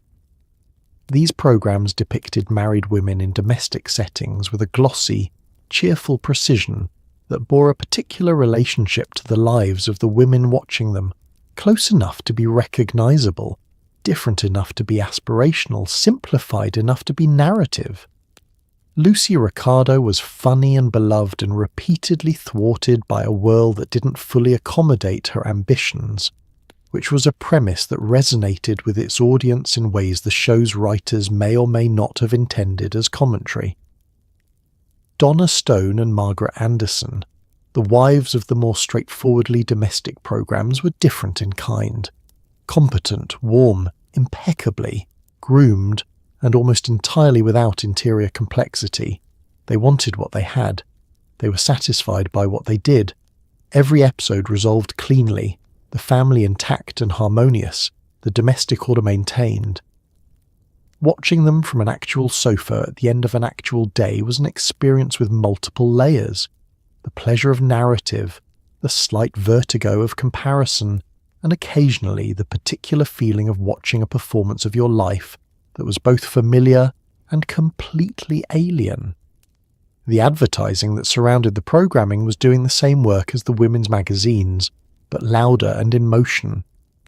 Products for the kitchen and the laundry and the children moved across the screen in the voices of women who were delighted by them, and the implicit argument that the correct products made the domestic life not just manageable, but genuinely fulfilling, was delivered with the specific force of something that could look you in the eye. Your children watched it in the afternoon, which was one of the genuinely unmixed blessings of the medium, an hour of supervised entertainment that required nothing of you except that the set was on.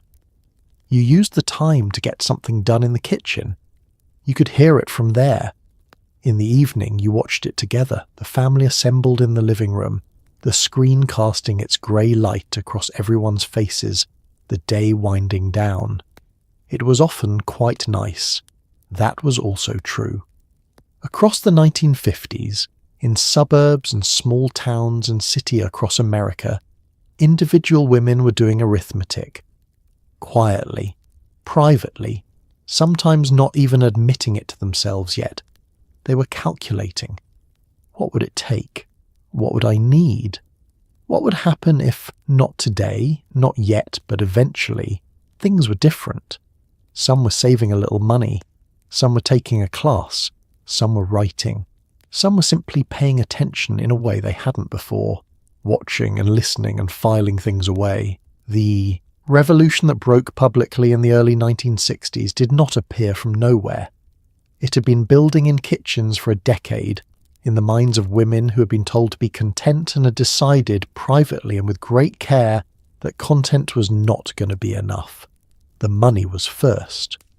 Not dramatically, not a secret account built toward escape, not in most cases, though that happened too, but a slow, deliberate accumulation of small amounts in places that were technically shared but practically unmonitored. The household budget passed through your hands, which meant a few dollars a week could move without announcement. You did not think of this as planning an exit. You thought of it as having something of your own, which is a distinction that made sense at the time and makes a different kind of sense in retrospect. The class came next for some. Evening classes at the local college or community school, a typing course, a literature survey, something in accounting. These were easy to explain: self-improvement, a possible supplementary income if things got tight, a social engagement that fit the era's acceptable categories. What they also were was a reactivation of a capacity that had been sitting unused, a return to being assessed on the merit of your thinking rather than the merit of your household management. You went to class and wrote an essay and received a grade and felt something that you hadn't felt in years and had to sit quietly with afterward because it was larger than the occasion seemed to warrant. Some women were writing, not for publication, not yet, and for many not ever, but in the private way that people who need to understand their experience write. Journals kept in the back of the linen closet. Letters to friends in other cities that went further than letters were supposed to go, that said things you hadn't said out loud to anyone in the same room. The writing was a form of thinking, and the thinking was the early work of someone, organising information that hadn't yet found its application. The children were the primary variable in every calculation, and no honest accounting of the women planning quietly in this era can omit them. The exit, if it happened, couldn't leave the children behind, and couldn't, practically, take them without economic resources that most women in this position didn't yet have. The arithmetic had to account for school, for stability, for not detonating the structure that the children were living inside even if the structure wasn't working for you. This made the planning slower, more careful, more layered. It also made the women doing it more patient than their circumstances perhaps deserved. What was being built over the course of this quiet decade was not a revolution, not yet, not individually. It was readiness, an accumulation of small acts of self-preservation and self-knowledge that would, in the aggregate and in the fullness of time, constitute the substrate of something much larger. Betty Friedan was out there interviewing women for her book. The women being interviewed mostly didn't know what they were contributing to. They just knew it felt important to be asked. In an era that organised women's lives around their relationships to men, as wives, as mothers, as daughters-in-law, the friendships between women were quietly doing some of the most important work. They were emotional infrastructure. They were the place where the performance got put down for an hour, where someone understood without explanation, where a bad week could be named out loud without it going anywhere dangerous.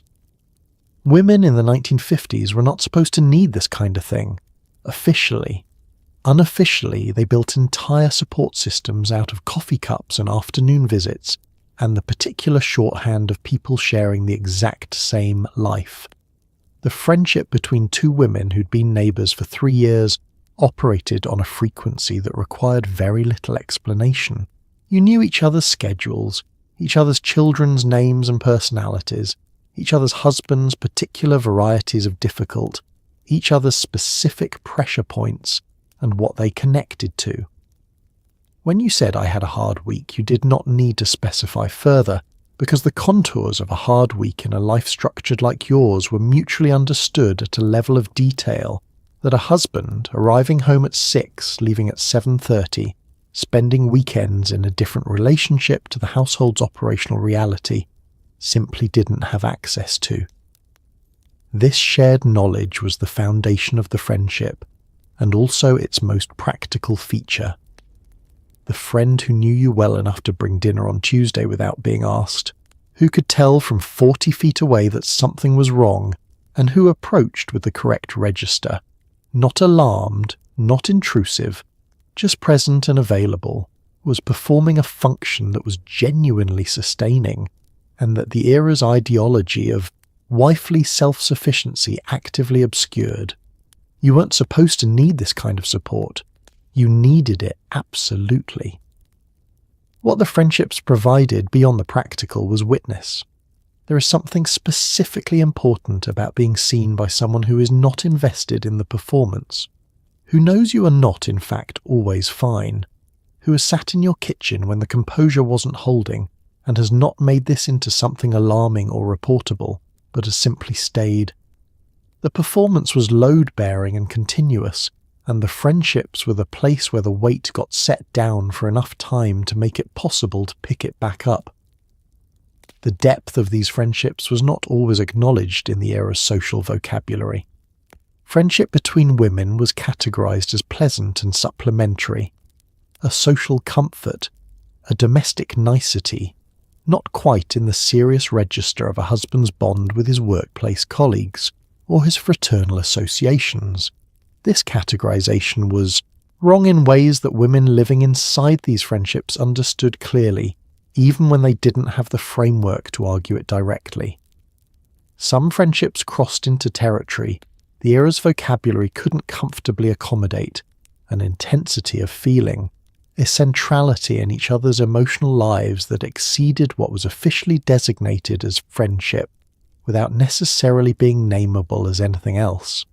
These relationships existed in the space between the available categories, sustained by the practical intimacy of lives lived in close proximity, and by a genuine connection that didn't fit neatly into the social architecture surrounding it.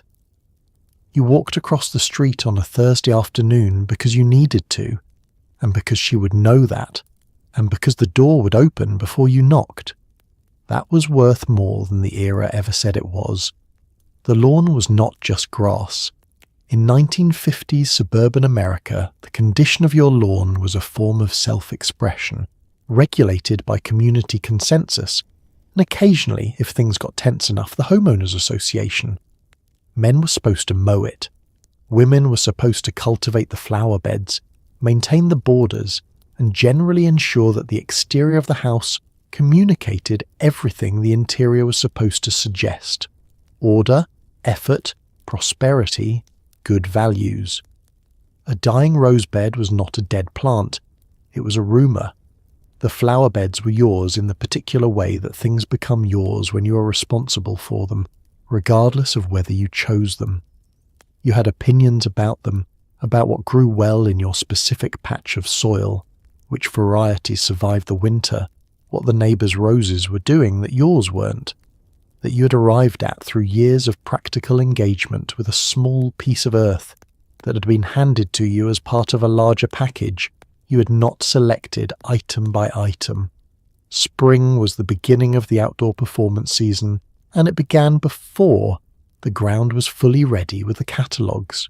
The seed catalogues arrived in February, which was optimistic on someone's part, and you read them at the kitchen table with the particular hunger of someone who has been inside for 3 months and needs to believe that colour is coming.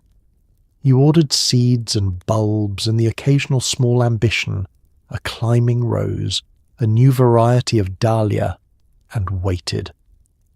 Planting happened in April, on your knees in the dirt, which was one of the few activities in the domestic calendar that was straightforwardly physical and focused in a way that quieted the running operational commentary in your head. The garden asked only for attention to what was in front of you. This soil, this plant, this particular problem of drainage or shade. It was unexpectedly a relief. The neighbours assessed the results continuously and without embarrassment, because the suburban yard was public space in the sense that mattered. It was visible from the street. It contributed to the block's collective aesthetic, and its condition was therefore a community matter as well as a personal one. Compliments on the garden were common and genuine and also slightly competitive, in the way that all compliments in a close proximity community, where everyone is performing the same role, simultaneously carry a faint competitive undertone. The husband mowed. This was, in most households, the division of labour. The large mechanical task of mowing was his, and everything that required kneeling and tending and knowing what things were called was yours. This was presented as a reasonable distribution. The actual time spent gardening over the course of a season versus the actual time spent mowing was not generally subjected to arithmetic, which was probably wise. The backyard was different from the front, less public, less performance, more genuinely yours. The vegetable garden, if you had one, produced things that got eaten, which gave it a satisfying directness that the flower beds, for all their beauty, didn't quite match. You grew tomatoes and beans and whatever the children would actually eat raw from the garden, which was primarily tomatoes and beans. The rest went into the kitchen and from there into dinner, a direct line from soil to table that was one of the few processes in your domestic life where you could see the whole chain at once. The yard was work. It was also, on certain evenings in July, when the light was right and the garden was at its peak and the children were playing somewhere nearby and the neighbourhood was at its best version of itself, something close to beautiful. You deadheaded the roses. You noted what needed doing next week. You went inside. Dinner wasn't going to make itself. By 9 o'clock on a weekday evening in a 1950s house, the children were in bed, the dishes were done, the husband had usually nodded off in front of the television, and the house was quiet in the particular way a house gets quiet when one person in it is still fully awake and thinking.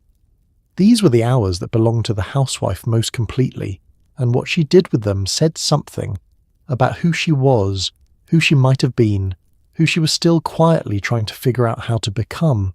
Some read, some wrote, some sat in the kitchen with a cup of tea and thought at length about things they were not ready to say out loud. The television murmured from the living room where the husband had fallen asleep in his chair, which happened with the reliable punctuality of something that didn't need to be scheduled. You covered him with a blanket or you left him, depending on the evening, depending on the week, and you went to the kitchen or the bedroom or wherever the house had a quiet corner that was temporarily yours.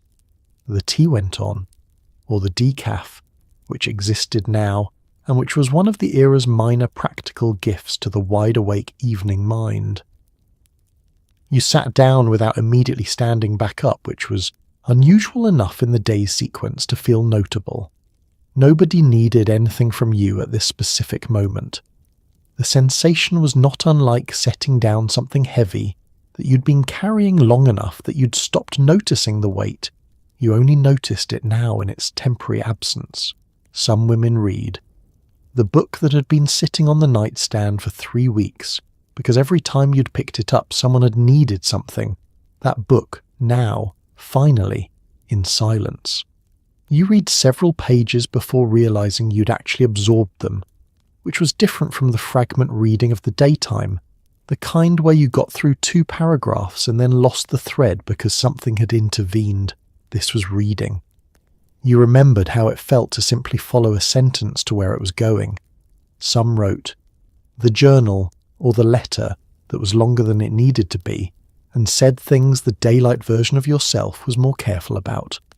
Writing at 9:30 at night had a different quality from writing in any other context. The tiredness made the editing function less reliable, which meant the honesty came through more directly, which was either a problem or the point depending on what the writing was for. Some simply sat. The sitting was not nothing. It was not, technically, rest in the way that sleep was rest, but it was a form of decompression that the day's forward momentum had made unavailable until now. You thought about things. You reviewed the week. You held the question of your life at a slight distance and looked at it, not with panic, not with resignation, but with the sustained, thoughtful attention that the life itself rarely permitted during the hours it was actively being lived. The clock moved toward 10:30, toward 11. The husband woke in the living room and came to bed with the foggy courtesy of someone who had not been present for the last 2 hours but was now accounted for.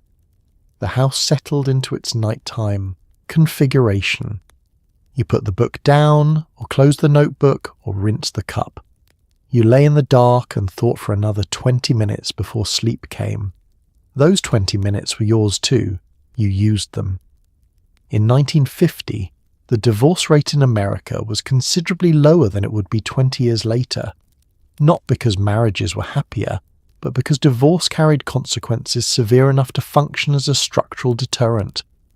A divorced woman in the 1950s lost social standing, economic security, and in many cases the respect of her own community, regardless of why the marriage had ended.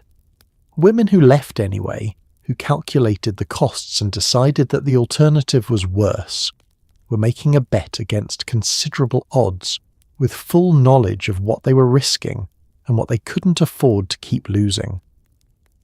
The social architecture surrounding divorce in the 1950s was designed, whether intentionally or by cultural accumulation, to make it as unappealing as possible. A divorced woman was a category, the divorcee, that carried connotations the era had no particular interest in interrogating fairly. She was either pitied or suspected, and frequently both simultaneously, which was a social position requiring considerable fortitude to occupy without being hollowed out by it.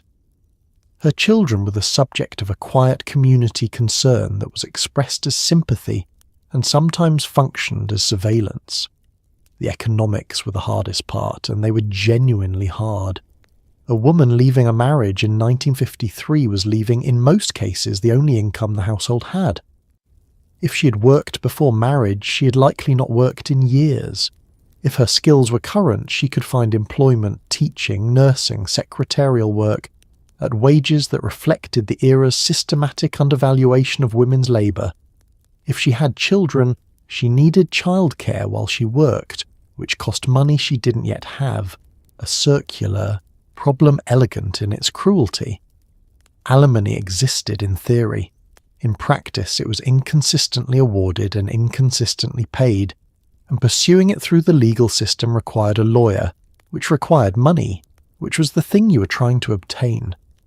The legal structure around divorce in the 1950s was not designed around the interests of the party, leaving a marriage without financial resources. It was designed around property and custody, and the mechanics of dissolving a legal agreement and navigating it alone was its own ordeal stacked on top of every other ordeal.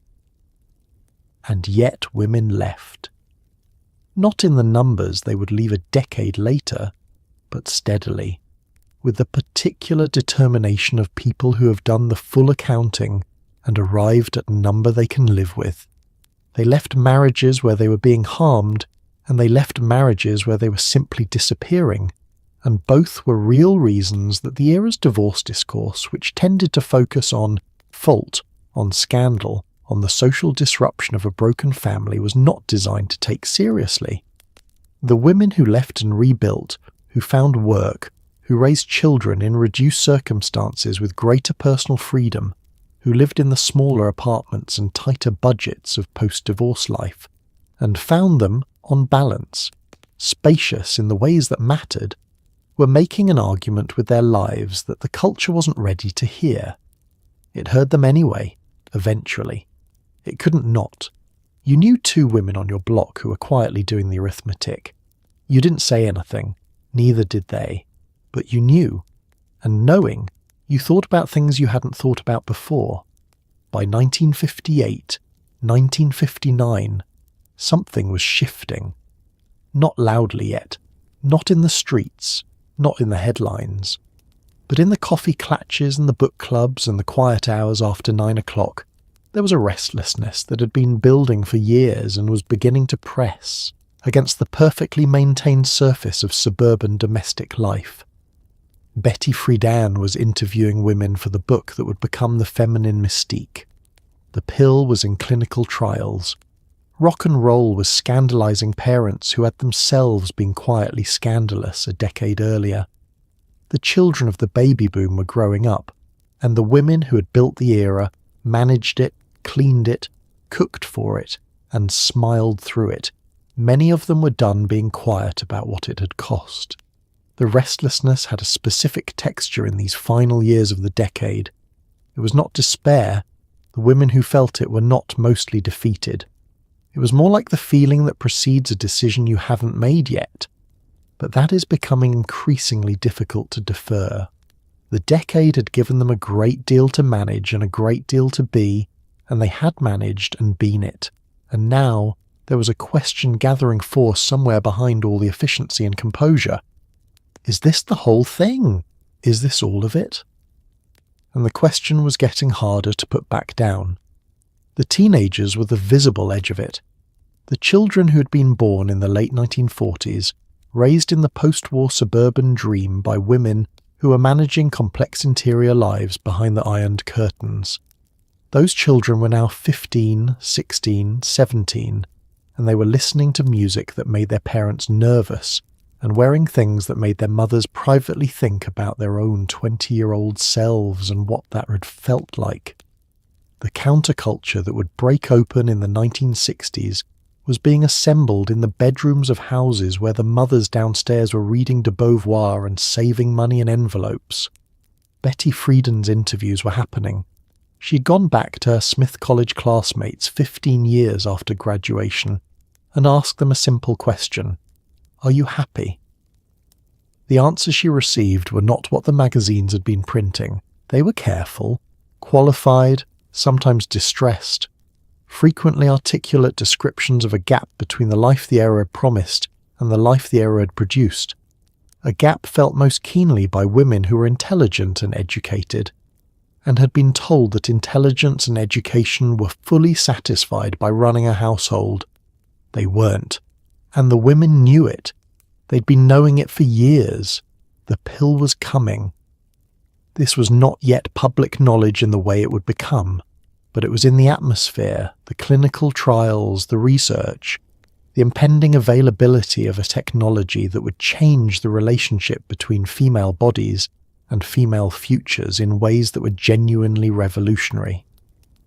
The women who would use it first were, in 1958, loading the dishwasher and driving the children to school and attending the PTA, and doing all the things, and the technology that was going to change their options was being tested in laboratories while they did. Something was ending. It didn't look like an ending from inside it. It looked like an ordinary Tuesday in October, the house clean and the dinner planned, and the neighbourhood going about its business on the other side of the kitchen window. But the pressure that had been building in kitchens and book clubs and quiet late evenings for the better part of a decade was approaching the point where it needed to go somewhere. The window opened. The air came in. The 1960s were 3 pages away. And the women who had been quietly thinking, quietly saving, quietly reading and arguing and planning and enduring, they were ready. They had been ready for a while. Not everything that happened in the coffee clatch was honest. This is worth saying plainly, because the picture of women's friendship in the 1950s as a space of unfiltered truth has its own romanticism that doesn't entirely hold up. The honesty was real, and it was also partial, calibrated like everything else in the era to what was safe to reveal and what needed to stay inside the performance even when the performance was nominally off. Women kept secrets from their closest friends with the same practiced efficiency they kept them from their husbands, and the secrets they kept from each other were often the most carefully guarded of all, because these were the women who would understand exactly what the secret meant. You didn't tell Barbara about the money you were saving. Not because you didn't trust her, you did, as much as you trusted anyone, but because saying it out loud to a neighbour would make it real in a way that had consequences you weren't ready to manage. As long as it was interior, it was a thought. Said aloud in Barbara's kitchen over coffee, it became a plan, and a plan had implications for your marriage and your block, and the entire social structure of the street that you were not yet prepared to detonate. The unhappiness was the most universally kept secret, which sounds paradoxical in an era when everyone was managing the same version of it. But the specific texture of your unhappiness, the particular shape of the gap between your life and what you'd imagined, the specific things that were missing, the exact nature of what you wanted instead, this was private in a way that the general acknowledgement of difficulty was not. You could say, "I'm tired in the coffee clutch," and be perfectly understood. You could not always say what you were actually tired of, because naming it precisely risked a conversation that ended with someone suggesting you were being ungrateful, or that you should try harder, or that everyone felt this way, which was both true and completely unhelpful. The marriages were the deepest archive of kept secrets. What happened inside a marriage stayed inside it not merely by social convention, but by structural necessity. The marriage was the economic unit, the social unit, the housing unit, the primary relationship organizing your entire life and destabilizing it by speaking honestly about it to someone outside. It was a risk with no clear upside and very clear downsides. So the specific difficulties, the loneliness within the marriage, the ways the person you had married had turned out to be different from what you had understood him to be, the gradual accumulation of small disappointments that nobody had warned you, constituted the texture of a long domestic life. These stayed inside. What women gave each other instead was the code, the tone that communicated more than the words, the pause before answering a question that said everything without saying anything, the look exchanged across a room at a party that translated instantly and accurately as "yes, I know, me too." The friendships of the era operated in this register with a fluency that required years to develop and that functioned as its own language, precise, efficient, and entirely deniable if necessary. It was not dishonesty exactly. It was the management of information in conditions where full transparency was a luxury that the social structure didn't support. The women who kept these secrets were not performing for each other so much as they were protecting each other and themselves from the full weight of what full transparency would require everyone to do about it. You knew more about your 3 closest neighbours than you had ever said you knew. They knew the same about you. The friendship held all of it without naming it directly, which was, in its way, a form of extraordinary care. She was watching. The daughter, yours, if you had one, or the girl next door, or the one in your daughter's class whose mother you knew from the PTA, was in the kitchen while you cooked, or in the living room while you managed the evening, or at the breakfast table while you moved between the stove and the counter, with the choreographic efficiency of someone who has done this particular sequence so many times, it no longer requires conscious direction. She was watching all of it, and she was filing it away in the part of the child's mind that builds its understanding of what adulthood looks like and what it costs, long before the child has the vocabulary to describe what she's recording. This is the generation that became the 1960s. The girls who grew up in the post-war suburban houses, raised by women who are managing complex interior lives behind composed exteriors, who watch their mothers perform competence and cheerfulness and self-effacement with extraordinary skill, These girls absorbed the performance and also, in many cases, the thing behind it. They saw both layers. Children always see both layers, even when the adults performing them believe they've been convincing.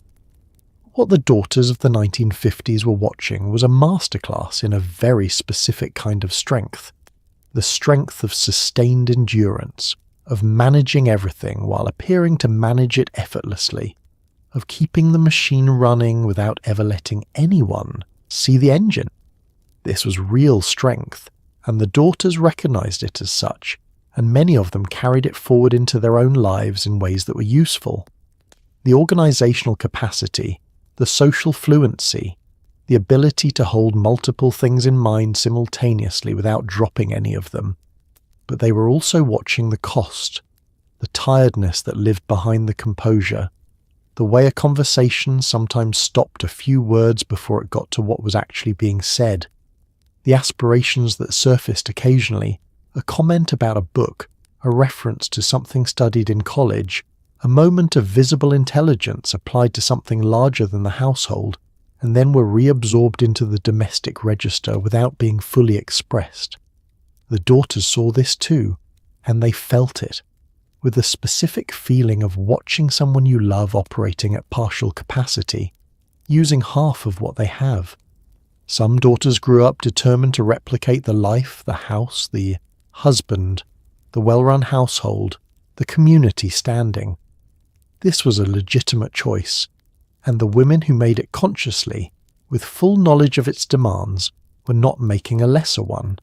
Some grew up determined to do something entirely different, propelled by the image of their mother at the kitchen window on a Tuesday afternoon, with an expression that the daughter had never been able to fully interpret, but had never forgotten. Most grew up with both things living in them simultaneously, the deep respect for what their mothers had done and the equally deep resistance to its constraints, a combination that produced, in the generation that came of age in the 1960s, a particular intensity of purpose. They were not rejecting their mothers. They were completing something their mothers had started in the quiet hours, in the books on the less visible shelf, in the money saved in the envelope at the back of the drawer. The daughters carried the restlessness forward. They made it loud. Their mothers had kept it interior for a decade and maintained everything and waited. That patience was also something the daughters learned. They used it differently. So tonight, as you lie in your clean bed, in your warm house, with your thermostat set to exactly the temperature you chose and your refrigerator full of things you selected without consulting anyone's preferences but your own, take a moment for the women of the 1950s. They woke before everyone else and went to bed last. They cooked 3 meals a day from ingredients that didn't come with instructions, in kitchens that were both their domain and their confinement. They raised the children and ran the household and managed the neighborhood and organized the church and ran the PTA and kept the secrets and maintained the performance, and found, somehow, in the quiet hours after 9 o'clock, small ways to remain themselves inside a decade that was not always interested in who that was. They were not helpless. That is the thing history sometimes forgets in its rush to rescue them. They were extraordinarily capable, some of the most organizationally sophisticated, socially intelligent, emotionally durable people any era has produced, operating inside a structure that used those capacities fully while crediting them barely at all. They managed complexity that would exhaust a modern logistics team, and they did it in heels with lipstick on before anyone else was awake. And quietly, steadily, in the coffee clatches and the book clubs and the late evenings and the long Tuesday afternoons, they were thinking. They were reading things they weren't supposed to be reading. They were saving money in envelopes. They were asking questions that the era didn't have polite answers for, and sitting with those questions patiently, the way people sit with things they know are important and haven't yet figured out what to do with. They built the foundation of everything that came next, not by marching, not yet, but by enduring and observing and refusing, in the interior space where no one could tell them what to think, to believe that the life they'd been handed was the full extent of what they were. Their daughters took to the streets, their granddaughters run companies and hold office, and make decisions about their own bodies and their own time and their own futures in ways that would have looked, from a kitchen window in 1953, like something from a science fiction novel. All of it built on a foundation that was laid in houses that smelled of casseroles and percolated coffee, and the particular quiet of a late evening when everyone else was asleep and one woman was still awake, still thinking, still holding the question open. Be grateful for your complicated life, for the problems that are yours to choose rather than yours to absorb, for the mess and the noise and the options and the mornings when no one has decided for you who you have to be today, and if you have a moment before sleep takes you, which it is coming for now, gently and from all directions, whisper something for the women in the housecoats, the ones who got up first, the ones who figured it out in the dark.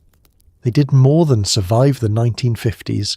They quietly, stubbornly, without anyone officially noticing, carried the whole decade forward on their backs. And then they handed it to us. Good night.